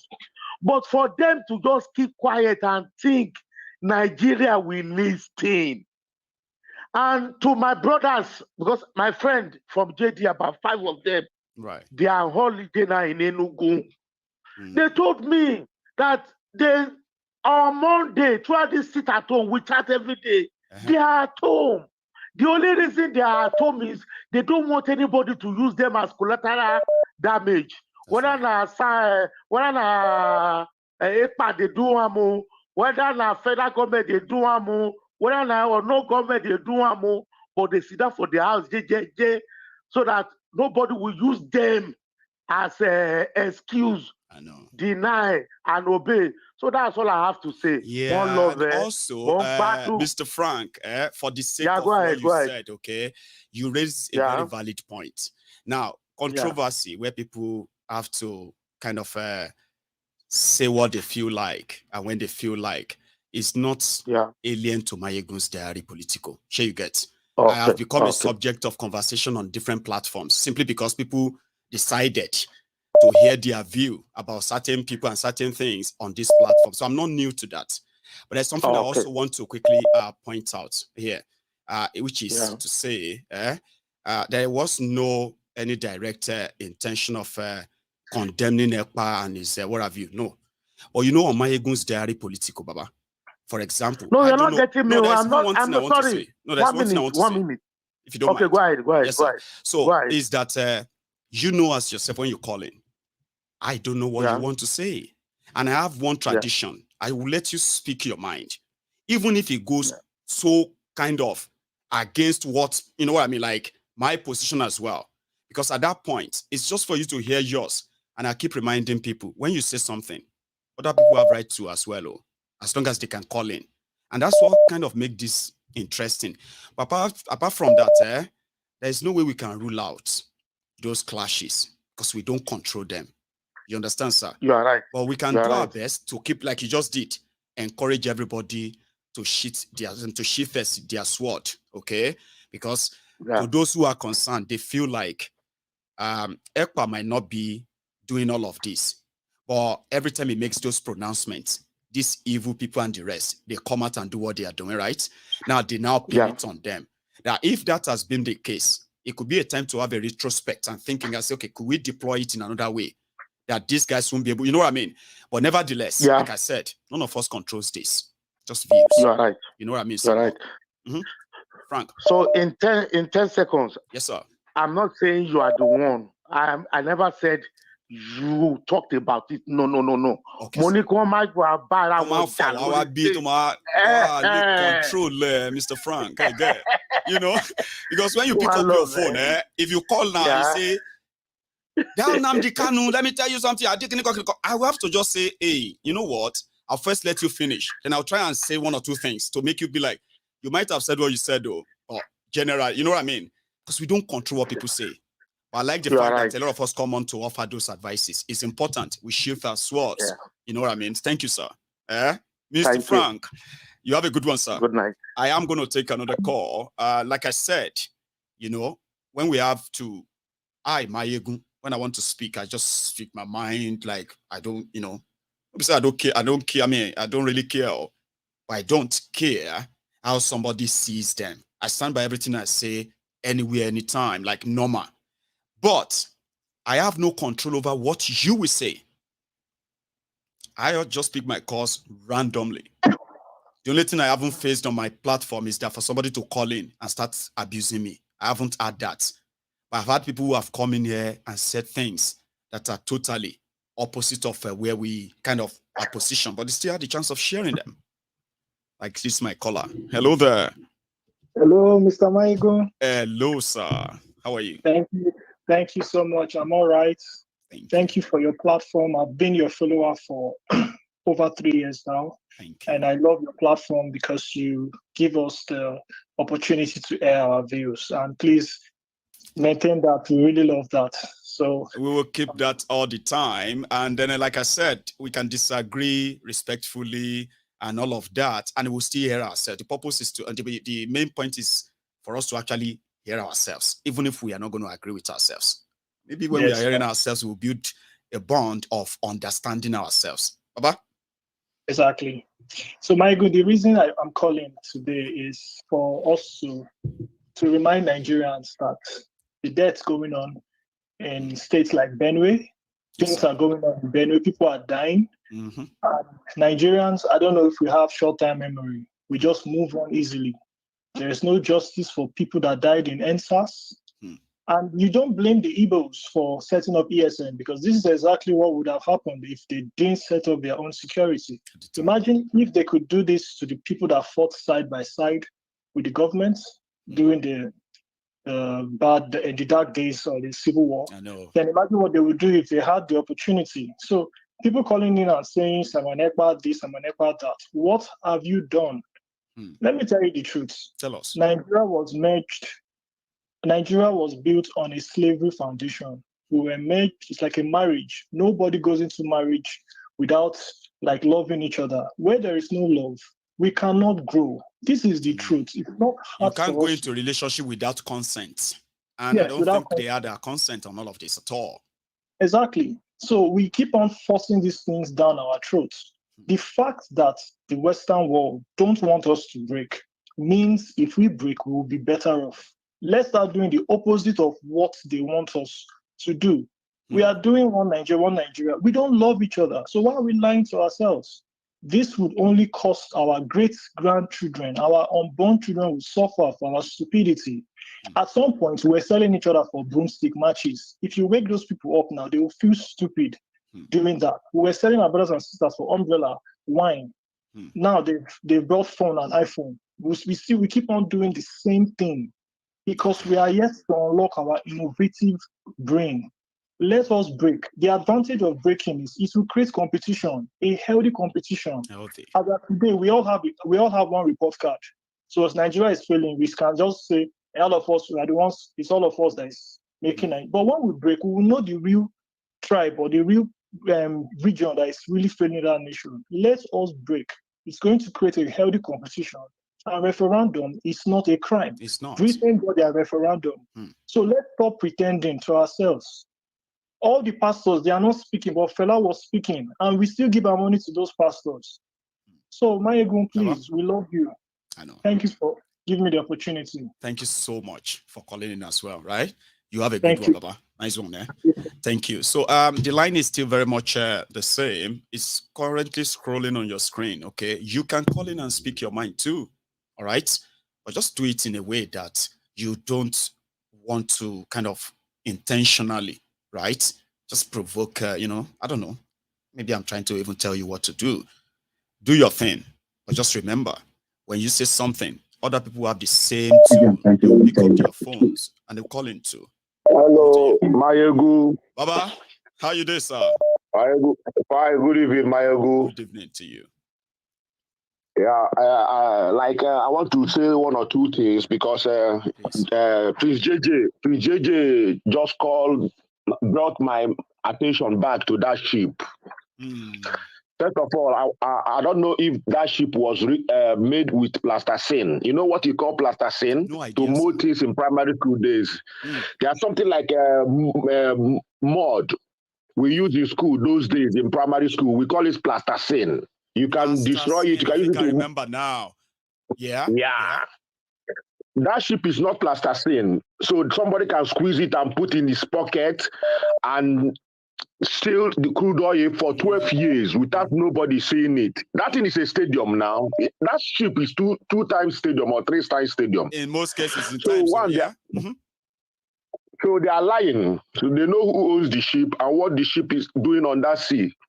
Then if you watch the ship very well, where they put the fire on, is the same position, the first one, when they gave Tompolo that first contract. Go and watch it. The same pattern of fire. The same pattern of the same position. The same spots. Like JJ Man said, the people are the ones suffering it, not the one that did it, not the leaders. Then let me come to IPOB and issue of Simon Eba. Like the guy that called and said we should not use this platform for the two factions to be dragging like trashing themselves here. No, I hope nobody. Nobody's planning this conversation. We are just talking about our own opinion. Everybody cannot see the same thing in the same dimension. No. We can see. I can see 6 as 9. You see it as 9. I say 6. You say it's 9 because it depends on where you're standing to look at it. Issue of this violence sit at home. He said he went to Nigeria. He observed that nobody's taking their time to watch internet. People are watching internet, but I don't support this type of sit at home. Like you said, Nnamdi Kanu did not use this kind of violence sit at home to get the attention of the world and sympathy of so many people. Before they started talking about the Biafra issue, you know, even on his broadcast, there's a broadcast he said, sit at home cannot get you freedom. You can only get freedom by voting or by gun, war. You can get your freedom. But sit at home cannot get you freedom. And he also called the people that want to sit at home criminals, you know. And when Nnamdi Kanu was there, when he want to sit at home, it's only on remembrance, that the Biafra's remembrance one day, because he knows that people are suffering. But this issue of sit at home 2 weeks, 1 week, how can people feed? How can people feed? You know, this thing they say when 2 elephants fight is the grass that suffers this. It's reality. I can see it now. If you like sit at home 1 year, those people that are there will not release Nnamdi Kanu if they decide to. Because since court has released Nnamdi Kanu, they now left the set and release the thief. They want to kill Jesus and leave criminals. See, and the Barnabas is Abakare, murderer, organ harvester. You know. So he did a lot of things, but they freed him with 50 million naira bail. What is 50 million naira bail? You know. So the injustice is too much, but you will not allow your people to suffer so much. There's a lot of propaganda that guy had brought to this struggle. He bought warship, he bought warplane, he bought guns, he do this. So people should begin to listen to him and understand where he's going. I believe, for me, my own opinion, I can be corrected. I believe somebody is using that guy to set that side on fire so that they will see the reason to keep Nnamdi Kanu there. Understand me? Because anytime they begin to talk about seriousness into case of Nnamdi Kanu, you will see so much violence inside coming from him. You see? So, but now, for me, I'm advising him. I love anything that will happen so that Nnamdi Kanu will come out. Because the day I heard that Nnamdi Kanu was kidnapped, I could not eat. All my body was shaking. So, but if you want to take that violence, terrible day that I was praying the news was fake news. That was the first time I actually prayed that the news was fake news. Yes. So if I couldn't post it. So if you want to create awareness so that the elders of the Igbo land and the politicians of Igbo land will get the attention, why not go? I want to hear that one commissioner was kidnapped by so person. One commissioner is down, or or one governor is there from Igbo land. It will make them to rush, not going to market, putting people, see the faces of people that are suffering this thing. which Nnamdi Kanu I know, although he's very aggressive in some things, but he cannot do it. He will not, as hard his heart is also like water. He cannot see people suffering and keep on doing that thing. So that guy should tell us who is sponsoring him. That's my own opinion. Forget about people cheering him or doing this. So that's what I want to put. But finally, Nigeria is a crime scene. Divide Nigeria and save lives. Thank you, Maya. God bless you, sir. Like I said, it is an open forum that, again, I can't say what you're going to say, and I'm ready to listen to all you have to say, but just say them respectfully enough that other people, because whatever you say, others will respond as well. Here is another caller. Hello there. Hello, brother. Good evening. How are you doing? Baba. First time caller, and we did tell me your name, sir.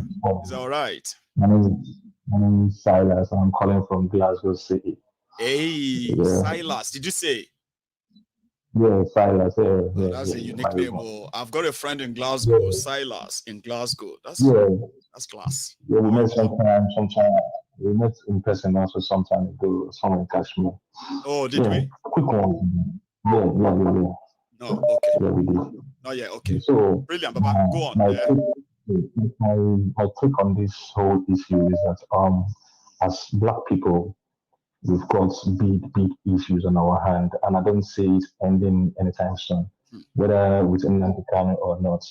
You know, to start with, if you look at the configuration of the Black race, you really understand that we've been balkanized centuries ago. Like if we come to the southwest in Nigeria now, we have the Yoruba race in some part of southwest in Nigeria. If you go to Cotonou, we have the Yoruba race there. If you go to Togo, we have the same race there. You know? And these people in Cotonou, they speak French. In Nigeria, they speak English.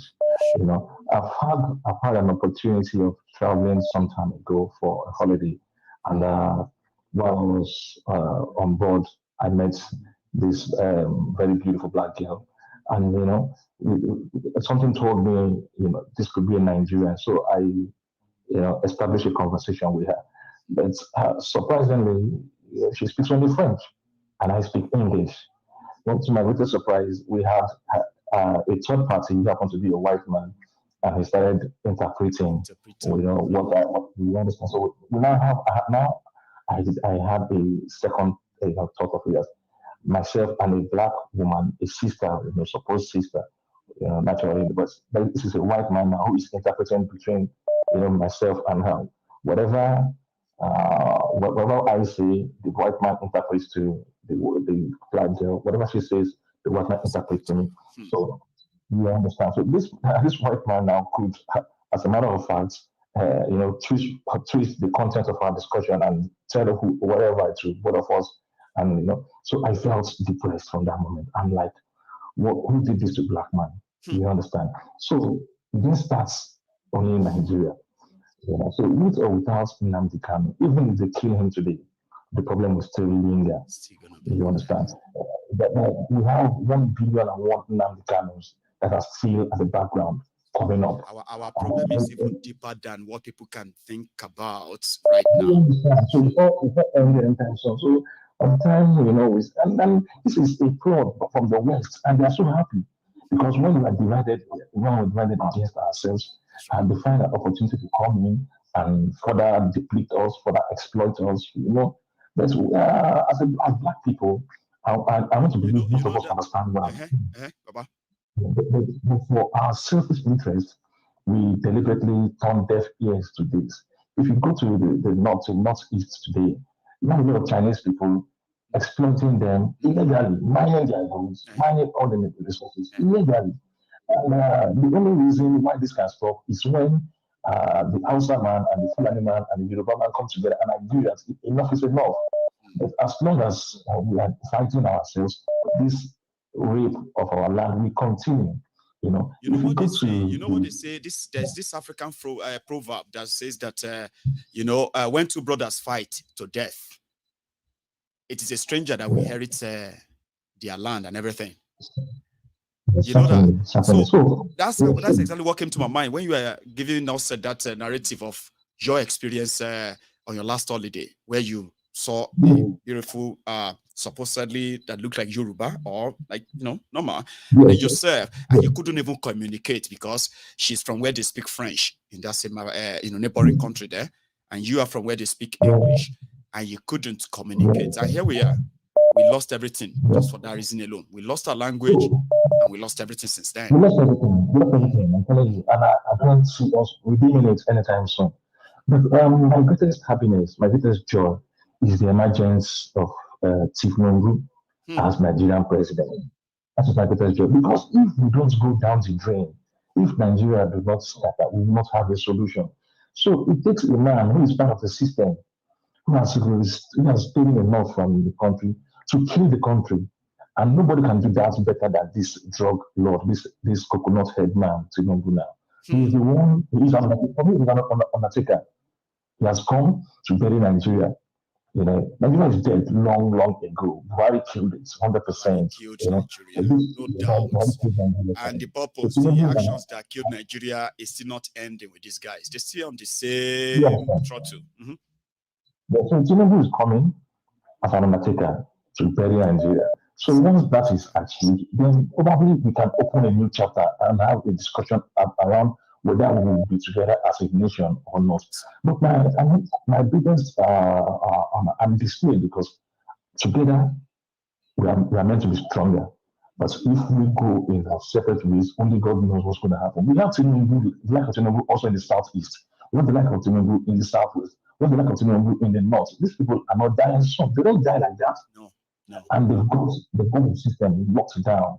They've got the state resources. They've got the political power. They've got the guns. So they can intimidate and everything. The only thing we have to do, sincerely speaking, is probably just keep praying to God. We should just wait with what they are doing already. Like, let the snake kill itself. You know what I mean? Yes. Self-destruct. That's what's going to happen eventually. It's going to be a case of self-destruction. So I'll just appeal to everyone to just keep their calm. Don't. Yes, people are dying. People are dying. We cannot rule out that fact. And more people will still die because this thing is not ending anytime soon. As a matter of fact, more and more will go down with them. But the fact remains this: those that are supporting them, I pray that their eyes should open soon because they will die with their masters. They will die with their slave masters also. Because we are all in this together. Poverty does not look right. Thank you, sir. Poverty does not look right. The Christian is crying, Muslim is crying. Hausa is suffering, Igbos are suffering, the Yorubas are suffering. They don't suffer. So it's just a pity for Africa. I'm telling you, it's a big pity for us. So thank you, my brother. Thank you so much for for the time. I know. Thank you very much, and you have a wonderful evening. Okay. So I'll go to the next caller. I hear. Hello there. Hello, Mayego. Yes, sir. How are you? Yeah, fantastic. Good to see you. It's a pleasure. I always follow you up. The guy that introduced me to you, your channel to me, that was 2014. Wow. I heard the bad news. The guy died today. I'm not happy at all. It's because of this Nigeria things.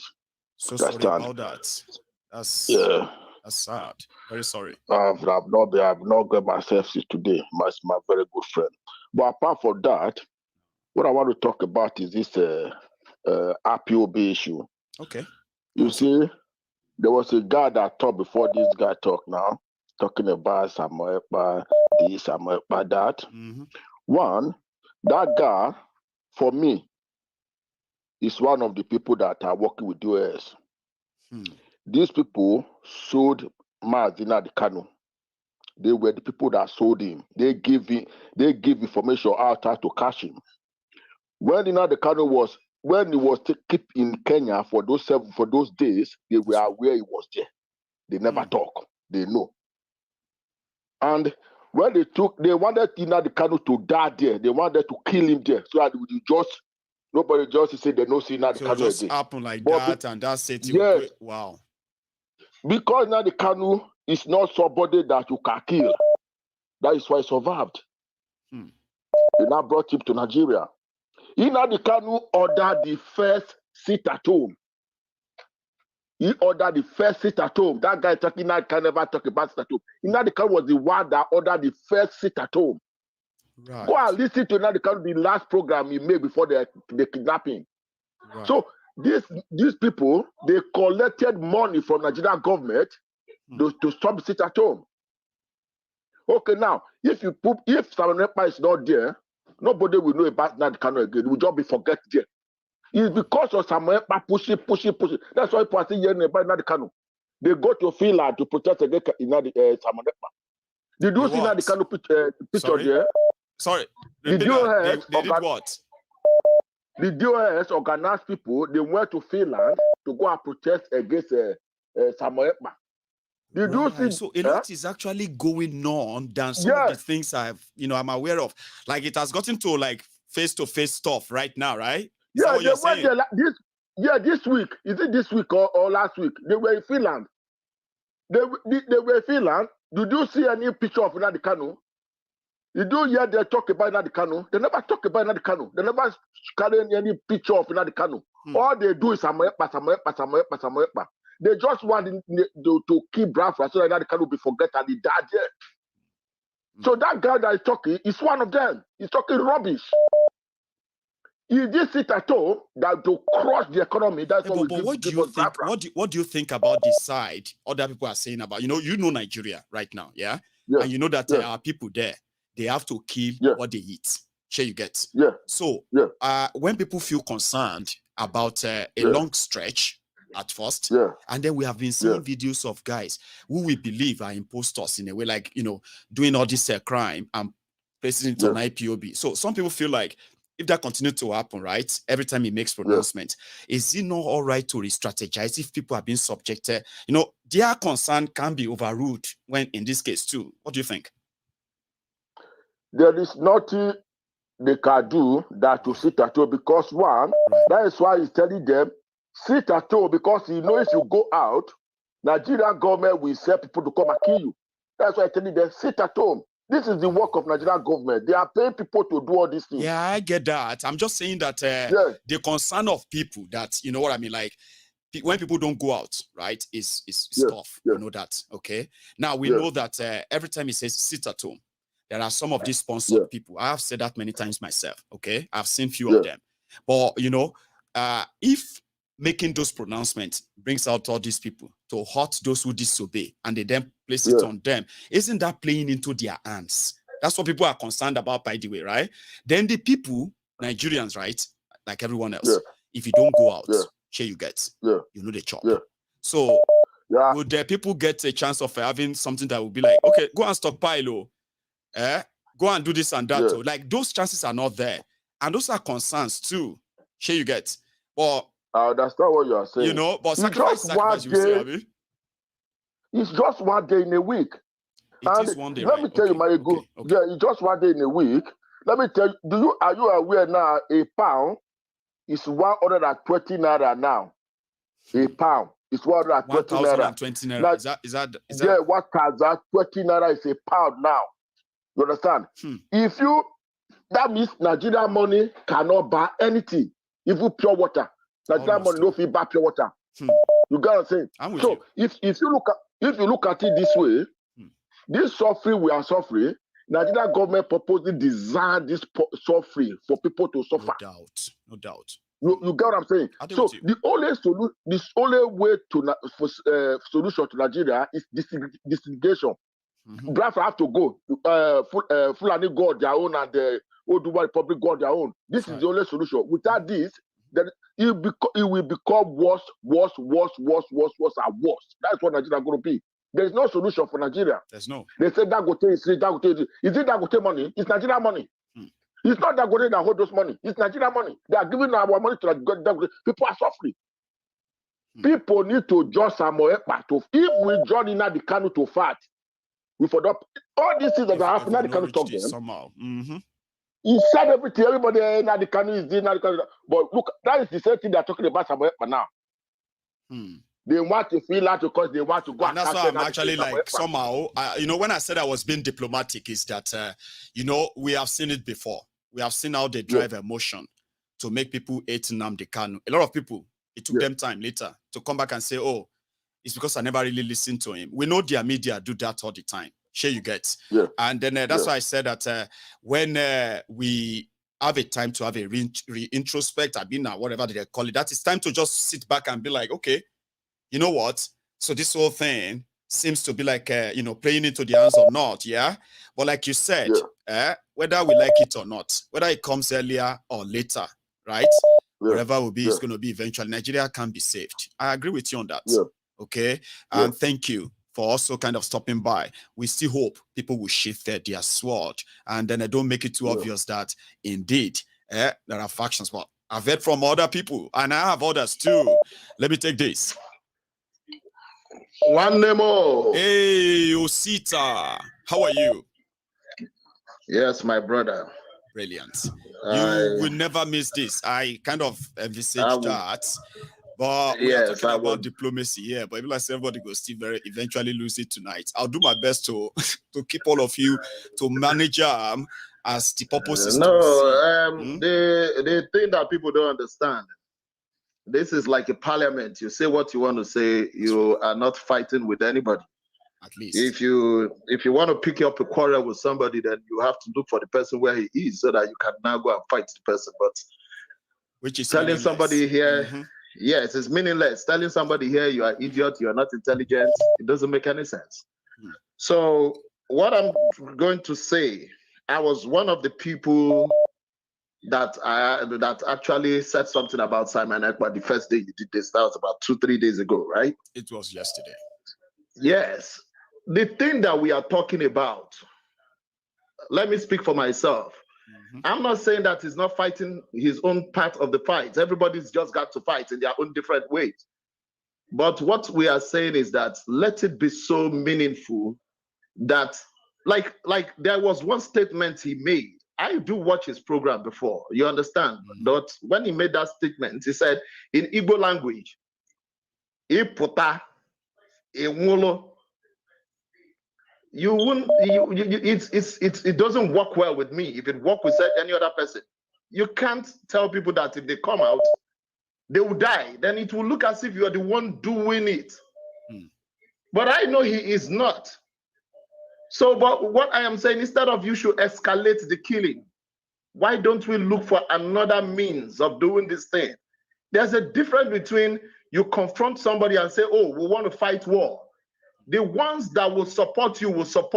And even when you come out, it's not everybody that was in that you will tell that, oh, we want to go into war. Not everybody that will accept. But the ones that will support you will know they have a reason of supporting you. Do you understand? So what we are saying is that, oh, it's not as if nobody's condemning Simon Ekpa, but we want him to mellow things down in such a way that the government is not going to take advantage of what he is fighting for to kill the people. The government don't care about these people. Well, people think that mellowing down, Osita, they say mellowing down is not going to mount pressure on those who are holding Nnamdi Kanu illegally, and being the only way he believes he knows, it seems to be getting their attention now. Right? No, it's not as if it's not. Look, it's not as if the seat at home is not getting their attention. Right. One of the major reasons of the politicians not liking the seat at home, they generate revenues on that Monday, right? Now you deprive them of that revenue. But what we are saying is that when you now kill your people, you give them the opportunity to kill your own people. If they finish killing everybody, who are we fighting for? He's fighting that cause. Every other person is fighting that cause. You think about it. So if you're doing that, we know. See, when you do all these things this way, you look at the economic side of the society where you are talking about. People are generally hungry. But if you have to do it, you let people know that this is what they are doing. If he comes out and tell the whole world that I am not responsible to this killing, people will understand it. Do you understand that I am not responsible to this killing? Well, I think he's done that already. I think he said he's not. That's why some people who heard him and listened to him said, it's the government behind it. They are the ones. So he kept telling people that when I tell you to sit at home, I'm only protecting you because you know, the government will come out and they will attack you and blame it on me. It's complicated, right? You see, I have my little circle where I live, understand? Where we discuss all these things all the time. Right. It is because if you go search the videos, you will go to see the video where he said Ipota Enwolo. You don't do that. That is what I am saying. I am not lying. It's like a dog whistle. It's like a dog whistle. It's a dog whistle. You know what I mean? So like what we want him to do is that he will have to look for a means by which we will convince people that I am not responsible to this thing that is, and put the blame on the people that the blame should be upon. Even expose the them, right you know, people. for example, like expose them. Nnamdi would do. Exactly. The people who are behind this thing, everybody knows. It's the governors, it's the politicians. So I just want people to understand that nobody is condemning Simon Ekpa. Nobody, even Mazi Nnamdi Kanu endorsed him. So nobody is condemning him, but he should look for a way to bring out this message so that the people will have confidence in him that he is not entangled with all this nonsense. That is my take. So thank you very much, Osita. my brother. I will listen to others too who are also going to have theirs. Here, I have another caller. Here. Hello there. That is my take. So thank you very much, my brother. Hello, can you hear me? Since this person is listening to the broadcast rather than their phone. Can you hear me? Okay. I'll take you out of there. And then we can take the calls of those who are ready. I have one. Hello there. Hello, Michael. Hey, hello. Is that Sir or ma'am? Oh, so I sound like a guy. No, you sounded like you know. Is that you know? How you doing? I'm fine, Michael. Sorry about that, by the way. So yeah, please. No, it's okay. It's Charm. Charm, yeah, I know. Yeah. So, it's just a really quick one. Remember I called a couple of days ago, and I sent you the write-up, and I sent you a video as well. Well, I think because I wasn't able to. I kind of lost it on the old number. I'm not sure, but yeah, we did talk about you know, this foreign war reviews sponsoring Nigerian politicians to sponsor some bills that we should all kind of pay attention to. Is that the one you're referring to? Yeah, that's the one I was referring to. You want to give it a follow-up?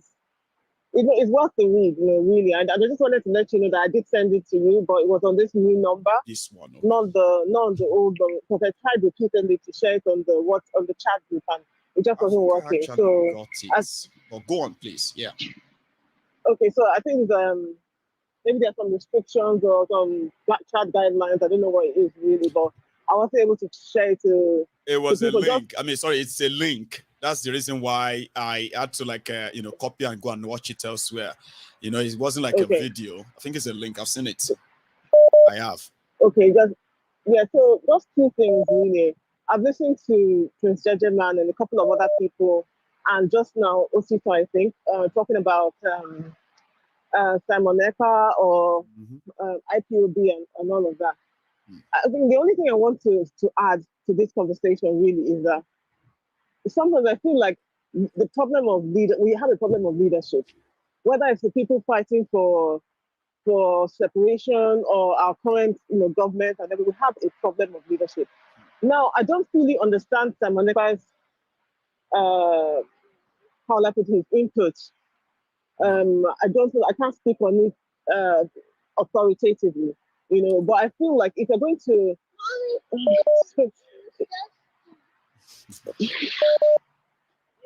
I feel like if you're going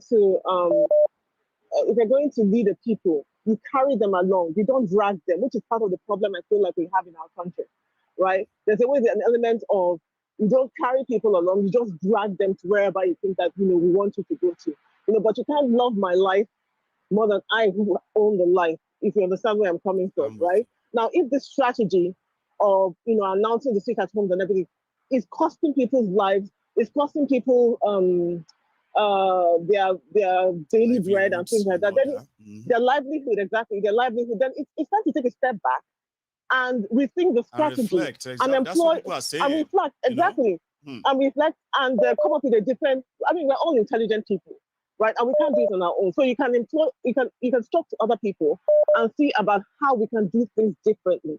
Okay, because again, in the cost, in trying to fight for the release of Nnamdi Kanu, the emancipation of the Igbos and things like that, you cannot say that. That's what I keep saying. How many lives will be okay? How many lives lost will be enough? Do you understand where I'm coming from? How many lives will be enough? Enough, exactly, in that fight. So, and then secondly, okay, two more things real quickly. The first one is, in the video I sent to you, at the tail end of that video, the way the British described the amalgamation of Nigeria was to say this, that the old northern, how will I put it, an old northern region man or province. No. Man. They Okay. called it. They put it as man. They didn't. An They average didn't northerner. spell it out, right? They said an old northern man has married a young southern bride, right? Now this southern bride is the south. The old man is the north. And that north is not just houses. We're talking about the Fulanis.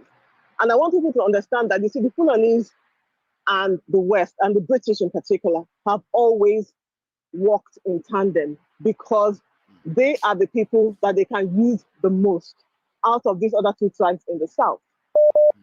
Thirdly, I just want to say this finally, because history belongs to the person who is victorious, not to the vanquished. And if you understand his story, history is his story.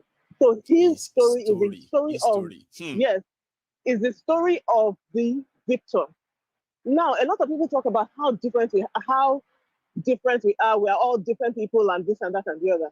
Maegu, I can tell you that I have seen maps of Africa, maps of West Africa, of the whole of Africa, dated back to the 14th century, right?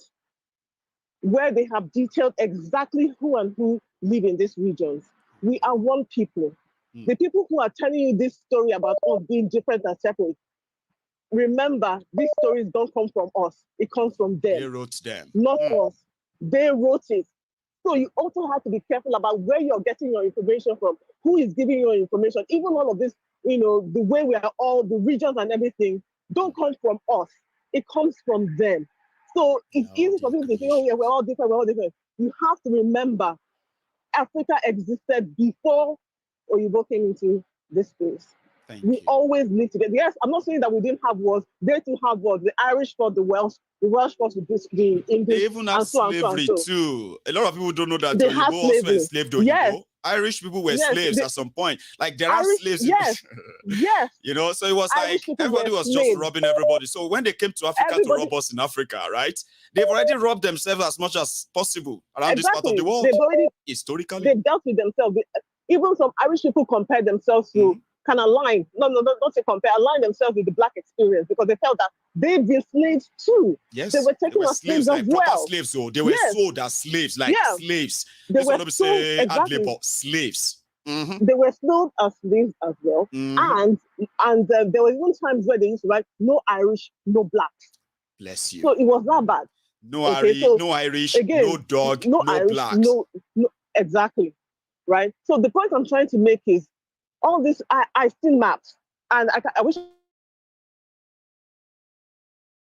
Africa, where we were all one region, where we were all one people, and a certain type of people. So you have to be, when they say, oh yeah, we're all different, we're all this, all this. No. Maybe not that different, yeah. Thank you so much. Exactly. All right, let me go. Again. I am going to go and watch that video so that when next you call in, you and I can begin to share piece from it, from the clip. Thank you. All right. Thank you, Michael. Yes, ma'am. You have a good one. So I think I have another call on the line. Hopefully. Hello there. Yeah, hello, Michael. Hello, sir. Yeah.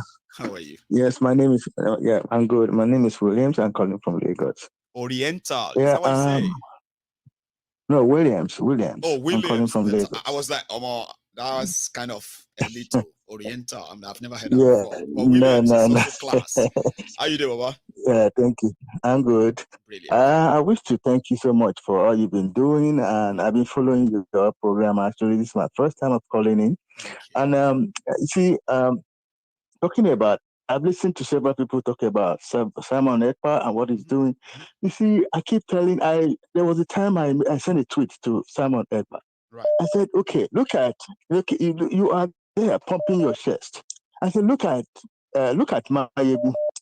I use you as a reference point because after watching the video of what you are doing to educate those children in school, I was so impressed, and that gave me that mind to follow you all the time. I always listen to your program, I follow all your episodes, and I told Twitter and I said, Ekpa, because he replied, I said, what you are doing.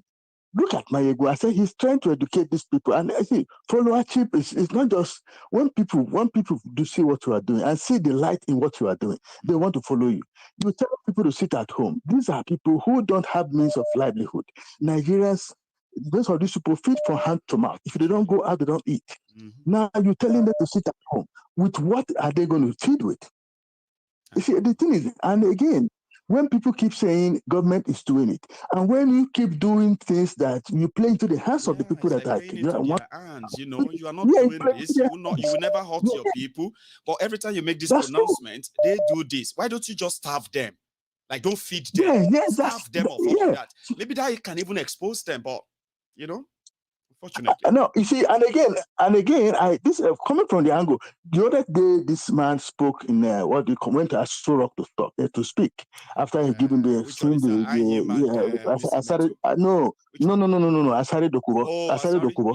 He said the Buhari government gave me contract to secure the many states in Nigeria, including the southeast. Right. So the question is, what is the nature of the contract? What was the nature of the contract that Buhari gave him? You know that this Buhari has made some inflaming comments about the Southeasterners. And he said, this somebody came out. So there are some things that the kind of confessional has made open threat against the Igbos on this social media many times. Yes. So if Nigeria gave him contract of security to secure some places, we would love to know the nature of that contract. What was the nature of the contract? And the Owerri prison was people went to Owerri prison. Yeah. Who did that? There was this killings in that Zombe area. Who did that? And people said they saw people who speaking as a wana. That which is the language of Asari and his people. You're right. So the thing is, the only thing I would tell Simon Ekpa, whatever it is he's fighting, he want to protect his people, he should not putting them in a state where they will be more further exposed. Because by so doing, you are playing into the hands of those who are doing all these things. Or if you say you're not doing it, you are playing into the hands of the people who are using your platform to launch and further attack on your people. And that doesn't work. They put it on you. So that's the angle I'm doing, and I pray that God will continue to guide you. Amen. God will continue to sustain you, and the wisdom He has given you, He lets it continue to increase it, so that more people will listen to you and learn from what you are saying. Because wisdom is not just something. Wisdom is not something that is just given to anybody. There are people that are blessed with wisdom. God has blessed you with wisdom. People should tap into that and be educated. Thank you so much. For sharing your view here, and that's what makes my Gunzari political unique. When people give me accolades and say all the beautiful things to me, I always kind of, send it back to you as well. When people call in and they articulately share their view, even if it's going to be controversial or not, that makes the whole program a whole package, and that's what makes me love it. And I bet that's why you do too. Hello there. Hello, Mayegun. Mr. Badero. Yeah. How is the family? Deal with thank God though. How is yours? Frank from Portugal. Well, Adeo, Baba. How you doing? My brother. Let me just you don't want to miss this tonight too, eh? I don't want. I've been calling you for over 30 minutes to bang. I'm glad you got in, Baba. How is it? I got it. It's been a while, by the way. Yeah, it's been a while, my brother. Portugal is cool, it's nice. We're enjoying the weather and the food. Everything is okay, Don't make I us wish Yoruba jealous, land can be like Portugal. I would be very, very happy, seriously. Well, no, Nigeria, Yoruba land divided that be Portugal. Me care for Nigeria. You know, come and do one. Imagine 800,000 barrel of oil. Imagine that in Yoruba nation. Do people actually believe how much that money is and what that can do? How much that money is? And that's just one. And just one we then discover. What about other things across Yoruba land that are just being exactly dear. Nigeria or missing at all. Me, Mokota, we have cool as one Nigeria. And these people calling themselves elite. I want the show. I have BSc in this. I have masters in this. I have your brain is not working. You don't think straight. But we don't say like Yabai. Let me just go straight, like, let me just say my sympathy and condolences go to Benue people, and may the soul of the people that died today rest in perfect peace. Amen. Amen. Let me remember those from Nasarawa, Jos, exactly. Everybody. Let me just go straight. Two-Face, you are from Benue. Listen carefully. If you can't say something about this killing going on with your people, then you are receiving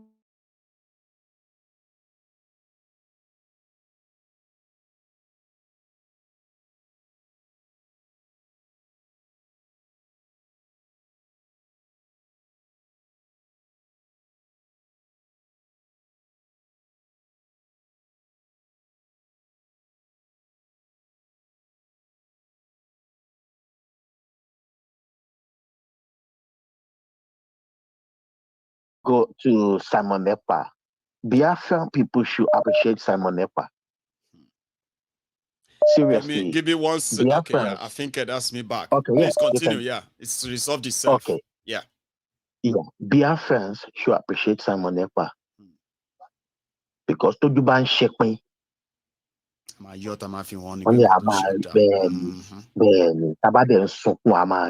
That's right. I will say it to you, Hebos. Whoever that is against Samuel Ekpa should think twice. Look at us in the West, in the Yoruba side. Look at what they are doing to us. They went to CCL, is it Redeemed Christian Church? They shot people. They went to Ogun State again. They shot people. They killed them. They started putting fears in our people's hearts. The Yorubas can't even speak at the moment. No Sunday Igboho, nobody can speak. Sunday Igboho is in exile. Do we have any Sunday Igboho again since he left the Benin Republic? No. We don't. But you guys have Simon Ekpa when Nnamdi Kanu was kidnapped. If not for Simon Ekpa, that thing going on in Yoruba land will be happening in your place. Because that thing, Simon Ekpa did not allow that thing to happen. They set up unknown gunmen. Because the Fulanis want to come in and start killing, raping your people, like they are doing in Yoruba land now. But Simon Ekpa refused. He didn't allow them to do that. He never want that to happen to his own people. Then he said, sit at home. And they will send unknown gunmen to come and start killing people. What has Simon Ekpa done? You guys know that Simon Ekpa never killed his own people. He never asked anybody to go and kill his own people. That is, Nigeria is a fraud. We all know Nigeria is not working. These Fulani people will make everything to make sure they don't care how many people that are killed in your part, how many people that are killed in my part. They don't care. They don't care. They don't, because their mission is to take over that land. For example, I will say something to you. Look at what they are doing to us in Yoruba land. Ilorin is a Yoruba land. It is. Imagine they are stopping our own traditional belief that that woman should not practice or celebrate the traditional, our own, exactly. Yoruba spirituality, they say, no, it's not allowed. Spirituality That's an insult. is not allowed in Yoruba land. Will you Igbos allow that to happen in your own place? That is what Samonepa is preventing. And for me, if Sunday Igboho can prevent that from happening to us, I won't even mind how many people that would lose their life for we to lost our heritage, because we have to protect our heritage, and we have to lost life to protect our heritage. Like somebody said about Island, Mayegun. Yes, sir. Island made a lot of sacrifice. They did worse even than what Samonepa is doing now. No, when things got to head, when things got to finally, their story is so long, isn't it? Go and read that history. They killed their own saboteur. You know what they did? They set them up, and they want to know that all this plan we are having inside this house, who is taking it out to these British people? They have to look for a way, like this, sit at home, in their own way, to see who are these saboteurs. And they later got them that, Pam Omo, they killed them. Delete. So that, look at Ireland today. They got liberated. They are free from British. So why are we complaining? Without our people sitting at home, the Fulanis are killing us every day. The West are not sitting at home. Look how many people dying every day. Is it not better we sit at home in Yoruba land? Is it not better? Is it not better? Look at the man they kidnapping on those states. Every day we said Buhari is there. That's why the Fulanis are killing us. Now Tinubu is there now. They continue doing the work. It seems they are back with their full force. It seems they are back. And the vice president of Tinubu is a Fulani, is one of the Fulani people that created all these things going on. He is originally Kanuri. He is funding them, exactly. And look at the stupid Yerima coming to Boko Haram, you will exactly. Look at Yerima as commanders. Exactly. Unfortunately. Look at Yerima. Yerima that created Boko Haram, that is marrying 9 years old kid, telling us that they should negotiate with terrorists. Look at them. When Nnamdi Kanu was there, Buhari was there. How many of the Igbo's elders went to Buhari and told him, you have to negotiate? Look at how Gumi is bragging against Tinubu. Look at how the stupid senator from Niger that the DSS arrested is bragging in front of Tinubu. Can any Igbo or Yoruba man brag in front of Buhari when he was the president? No. This is where we have to. This is why we have to stand up. We have to stand up. We have to. We can't be a slave in our own land. And I will say the last thing. Please. Look, let me say something now. Whether we like it or not, there will be war in Nigeria, because that thing they are doing will lead to war. Because for Fulani to come to Yoruba land and start telling us Iya Isheshe cannot practice our own Isheshe, that will lead to war. Secondly, if the Igbos want, let them keep going against Simon Ekpa, because I know one day their eye will open. Only those that have businesses, that they think about their own businesses, that are against Simon Ekpa. I'm not an Igbo man. I'm a Yoruba man. Yes, I love what Simon Ekpa is doing. More, it's got a fun in you, and you have actually proved, you have pushed his cause in a way that a lot of people are agreeing with you right now in the comments. Seriously, at all. Thank you, Mayigu. Thank you, Odaro. Thank you. Okay, nice one. So I have another caller on the line, and the time is already wrapping up. This may be my last caller or second two. Hello there. Problem with connection. When you struggle to call in, and you are kind of, your call is picked, then network connection will let you connect. Do you know that kind of feeling? It's just gonna be like, oh my God, village people, connect. I'm sorry if your call couldn't connect to the WhatsApp, okay? But I have another person on the line. Hello there. Yeah, hello, my good general. Hello, sir. How are you? Thank you. Yeah, just want to triple that guy that talk now. I love him. I love him so much. He talks so well. So you call back to come and say, yeah, guy, I love you. Yeah, I love him. See, you see the killings in Nigeria is more than what is happening in Ukraine, where the whole world are shouting. That is to tell you that Africa they are not people. Nobody's talking about it. Now, is this Samuel Ekpa that kill people in Benue State? No. Is this Samuel kill people in Kaduna? Well, not. No. Okay. Now, you did. You are in Scotland. I'm in Glasgow. If you Yes, travel sir. to Nigeria, Glasgow. Yeah, I was in Glasgow last year. Moga. I came to Moga.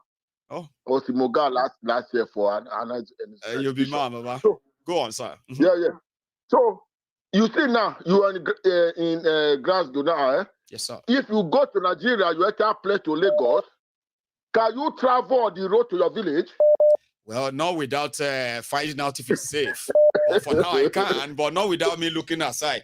If my car should break down around 7:30 p.m. along Lagos Ibadan Expressway, you may never see me again. So is this Samuel Ekpa that going to stop you on the road? No. Igbo should be very, very proud and happy for what Samuel Ekpa is doing. They thought if they take the canoe away, Biafra will die. That's what they did. But they never know there was a Joshua somewhere. That is waiting. They would never know that there was a Joshua there. When you know what somebody told me? You know what somebody told me? They said if they do anything to Ekpa, nobody have a clue who is going to come next. Maybe that one will come be, you know what I mean? See, let's spare the time. Let one other person take that last slot. You know, you've been here before. Thank you. So let me take one more call and we can call it a night. Hello there. Hopefully this connects. Hello.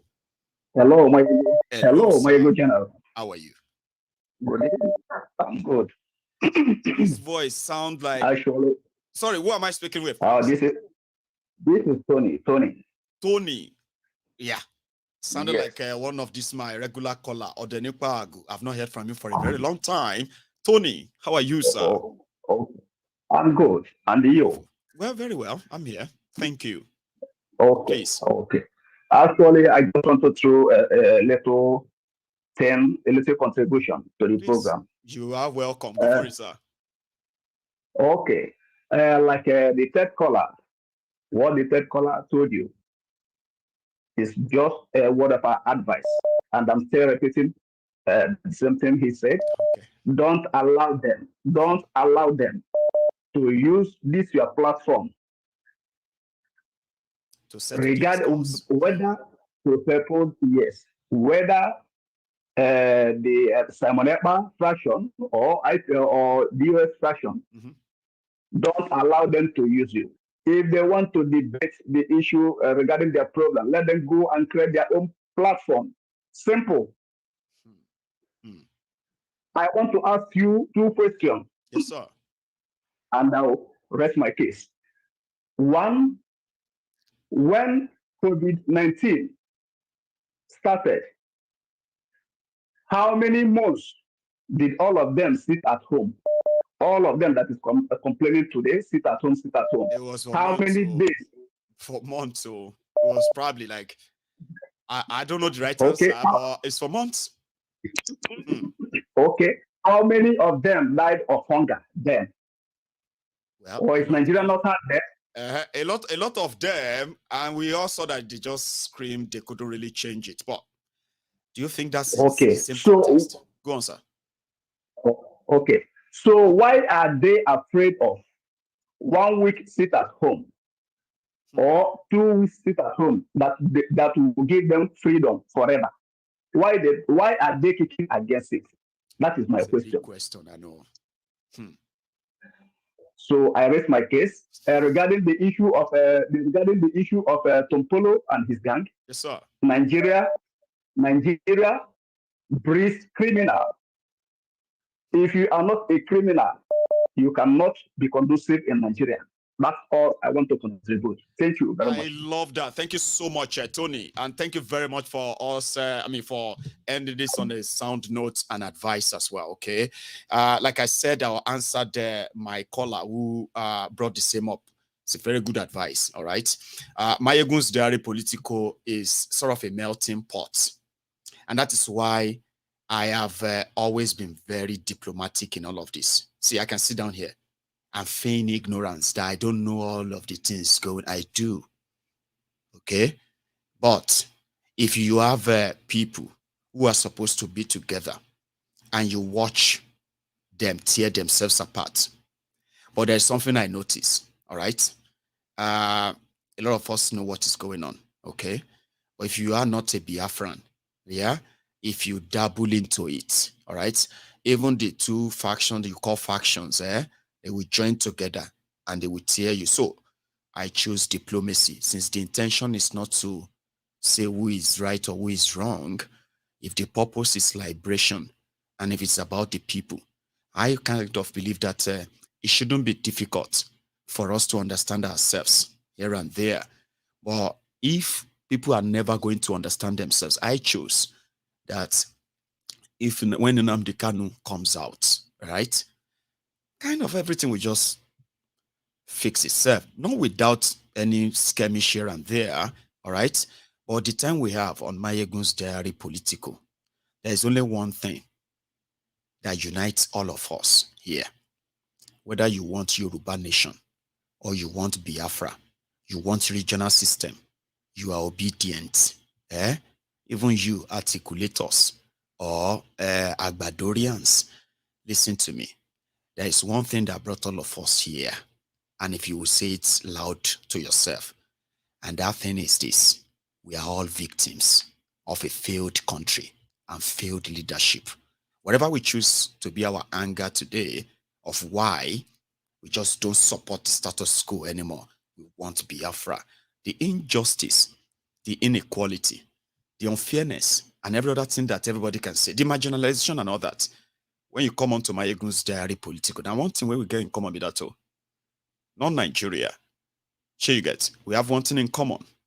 We are all victims of a failed country by failed leaders. We now have a more divided country and divided people. So it is always very good to have a place called a sanctuary, not toxic, not dirty and all of that. So personally, I focus on the criminals who destroyed Nigeria. Now, if you happen to be from any camp, whether you are Revolution Now, whether you are Biafra, whether you are Oduduwa Republic, or you are from Kwara Republic, or even Arewa, you are a Muslim, a Christian, or somebody who doesn't believe in any religion, but there's something that we have in common. We are all victims of a failed Nigeria. So when you come here, I kind of want to make it a sanctuary. If I'm going to be toxic against anyone, it should be against those who brought us here. Sure you get. Now, if we can't join here, we can't fight ourselves because of the ideas and all of that. It does not go well. But again, it is Mayegun's diary political. I speak my mind, you speak your mind. You touch me one, I gentle. You touch me two, I gentle. You touch me the third time, I do bass. So if you get the chance, if I touch you once, you may be gentle or you may just give it, we give it to ourselves, not because we want to dwell in that toxicity, but we want to build from it and realize that all of us can have what we want to. Listen, all of us can have everything we want until we actually are sure of what we want. I'm not a professor of politics or what have you. I don't know how to finger people's brain, but I can tell you the truth. Get you to think about it more, all right? So until we are united to fight back what make all of us victims, it's going to continue to be a catch-22, okay? So yeah, welcome to Mayegun's Diary Political. Feel here, relax, share your view, and don't ever feel like somebody's going to bully you for speaking your mind, okay? But if you can do so with the mind that you are not trying to kind of, judge and all that. Anyway, I'm sorry. I told you I shouldn't be telling you how to speak. But again, remember, there are so many people that trust this platform as more kind of clean enough for them to understand what is going on in Nigeria and why people are making decisions they are making. They want this or they want that. And everything we do, please, it's always ideal for those of us who have little influence here and there. Think about those who don't have what we have. So when you're making decisions and all that, right? Just think about them. And for leadership, empathy comes with leadership. Okay. Sometimes there are tough decisions to be made. All right. It's uncomfortable. There are some others too. We say decisions. You make decisions that is really, really uncomfortable for you to make on behalf of people. And sometimes you make decisions, right, that you yourself will have to be the bearer of it. It's very uncomfortable as well, right? It is called the trait of good leadership. People will listen. One of the best quality of a good leader is somebody who listens. All right. Again, thank you for spending your evening with me. Okay. I'm going to see you again when I see you. Right. But don't leave without liking this broadcast. All right. Like it, share it, and subscribe. Next time we see, it's going to be about other things again. Good night.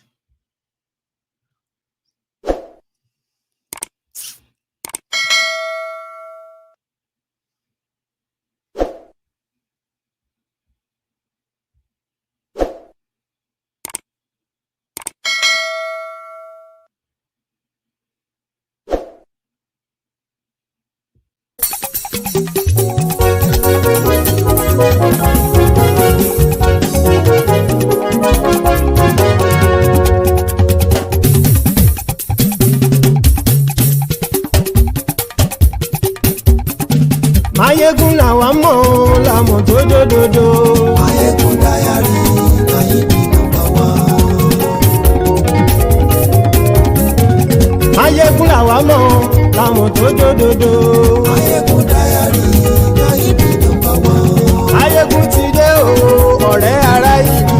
Mayegun dayari Nayibi number one. Lórí Facebook lórí YouTube. Mayegun dayari Nayibi number one. Gbogbo bó ṣe ń lọ ni Mayegun já wa sí. Mayegun dayari Nayibi number one. Àṣírí ọ̀jẹ̀lú kì í bò níbẹ̀ o. Mayegun dayari Nayibi number one. Bó bá ṣe eré àní Mayegun máa wí. Mayegun dayari Nayibi number one. Ó sì tún ṣe eré wàá gbọ́ níbẹ̀ o. Mayegun dayari Nayibi number one. Mayegun dayari politico. Mayegun dayari Nayibi number one. Godfatherism kò sí lọ́rọ̀ Mayegun. Mayegun dayari Nayibi number one. Ẹ farabalẹ̀ sẹ́ o kẹgọ́rọ̀ lẹ́nu o. Mayegun dayari Nayibi number one. Àní Mayegun làwa mọ̀ tó dòdòdò. Mayegun dayari Nayibi number one.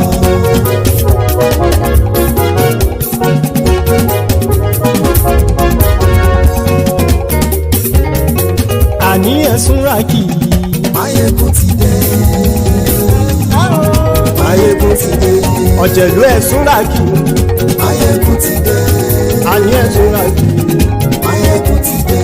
Lórí Facebook. Mayegun ti dé. Àní ẹ̀sùn ràkì. Mayegun ti dé. Lórí YouTube. Mayegun ti dé. Àní ẹ̀sùn ràkì. Mayegun ti dé. Bọ́ bàbá gbé wúrẹ́. Mayegun máa wí. Àní ẹ̀sùn ràkì. Mayegun ti dé. Ijó ìgbádìyẹ. Mayegun máa wí. Àní ẹ̀sùn ràkì. Mayegun ti dé. Bí pẹ̀sìdó bá rúfin o. Mayegun máa wí. Àní ẹ̀sùn ràkì. Mayegun ti dé. Bí gómìnà kówó jẹ. Mayegun máa wí. Àní ẹ̀sùn ràkì. Mayegun ti dé. Ọlọ́pàá ti ń darí bá. Mayegun máa wí. Àní ẹ̀sùn ràkì. Mayegun ti dé. Aṣòfin tí ń rúfin o. Mayegun máa wí. Àní ẹ̀sùn ràkì. Mayegun ti dé. Òpùrọ́ olóṣèlú. Mayegun máa wí. Àní ẹ̀sùn ràkì. Mayegun ti dé. Ọ̀jẹ̀lú ẹ̀sùn ràkì. Mayegun ti dé. Àní ẹ̀sùn ràkì. Mayegun ti dé.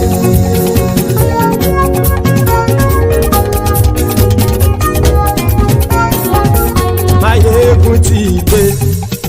Gbogbo ọ̀jẹ̀lú ẹ̀sùn ràkì. Mayegun ti dé. Gbogbo ọ̀jẹ̀lú ẹ̀sùn ràkì. Ṣùgbọ́n ní bá ti ṣe èyí tó yẹ kí wọ́n ṣe. Ọmọ bá dèrò ní fi wọ́n níran o. Mayegun ti dé. Gbogbo ọ̀jẹ̀lú ẹ̀sùn ràkì. Mayegun ti dé. Gbogbo ọ̀jẹ̀lú ẹ̀sùn ràkì. Ṣùgbọ́n ní bá ti ṣe yìí tó yẹ kí wọ́n ṣe. Ọmọ bá dẹ́rọ̀ ò ní fi wọ́n níran. Wọ́n fowó bẹ́ẹ̀ o. Mayegun ó sọ pé wọ́n ò bẹ́ẹ̀ bẹ́ẹ̀. wọ́n fowó bẹ́ẹ̀ Máyégún ó sọ pé wọ́n ò bẹ́ẹ̀ oníkanṣá ti ṣe èyí tó yẹ kí wọ́n ṣe fáwọn ará ìlú tó gbé wọn débẹ̀ o àyè. Máyégún ti dé gbogbo ọ̀jẹ̀lú ẹ̀ súnra kì. Máyégún ti dé gbogbo ọ̀jẹ̀lú ẹ̀ súnra kì. Ṣùgbọ́n ní má ti ṣe yìí tó yẹ kí wọ́n ṣe ọmọ bá dẹ́rọ̀ ò ní fi wọ́n níran. Kì máa yí ṣeré ọ̀rọ̀ yìí kì í ṣẹ̀fẹ̀. Kì máa yí ṣeré ọ̀rọ̀ yìí kì í ṣẹ̀fẹ̀. Ẹni bá ti lè lẹ́bọ̀ lẹ́rù o ọmọ bá dèrò kàṣàyè tú wọn síta. Máyégún ti dé gbogbo ọ̀jẹ̀lú ẹ̀ súnra kì. Máyégún ti dé gbogbo ọ̀jẹ̀lú ẹ̀ súnra kì. Ṣùgbọ́n ní má ti ṣe yìí tó yẹ kí wọ́n ṣe ọmọ bá dẹ́rọ̀ ò ní fi wọ́n níran. Tẹnitẹni ọmọ Máyégún ọ̀rẹ́ ara ìlú mọ̀mọ́ ni mo fọlọ́hún ṣọ́ ẹ̀ bá kìlẹ́bù lóòótọ́ olódodo ìlú ọ̀tá ìlú mọ̀mọ́ ni ìwọ ṣá máa ń ṣọ́ra kò sì mọ́ bẹ̀rù bọ́tà ń lè rí bóníṣègùn lé káwọn mọ̀mọ́ fi ṣera wọn ni ó ti dẹrùn tí wọn ò gbọ́dọ̀ sì mọ́ bẹ̀. Èèpo ọ̀bọ lọmọ bá dérò tàjẹ́ ò gbọ́dọ̀ jẹ́ ó ti dọba lórí abínú ẹni kò sì mọ́ bùyà àìsíwọ́lu ní ẹnìkẹ́ ìgbódì ẹyin lábàrá o ó kó ẹni tó bá dán o àkàmù. Máyégún ti dé gbogbo ọ̀jẹ̀lú ẹ̀ túnra kì. Máyégún ti dé gbogbo ọ̀jẹ̀lú ẹ̀ túnra kì o ẹni bá ti ṣe yìí tó yẹ kí wọ́n ṣe ọmọ bá dèrò òní fi wọ́n níran o. Máyégún ti dé gbogbo ọ̀jẹ̀lú ẹ̀ súnra kì. Máyégún ti dé gbogbo ọ̀jẹ̀lú ẹ̀ súnra kì. Ṣùgbọ́n ní má ti ṣe yìí tó yẹ kí wọ́n ṣe ọmọ bá dẹ́rọ̀ ò ní fi wọ́n níran.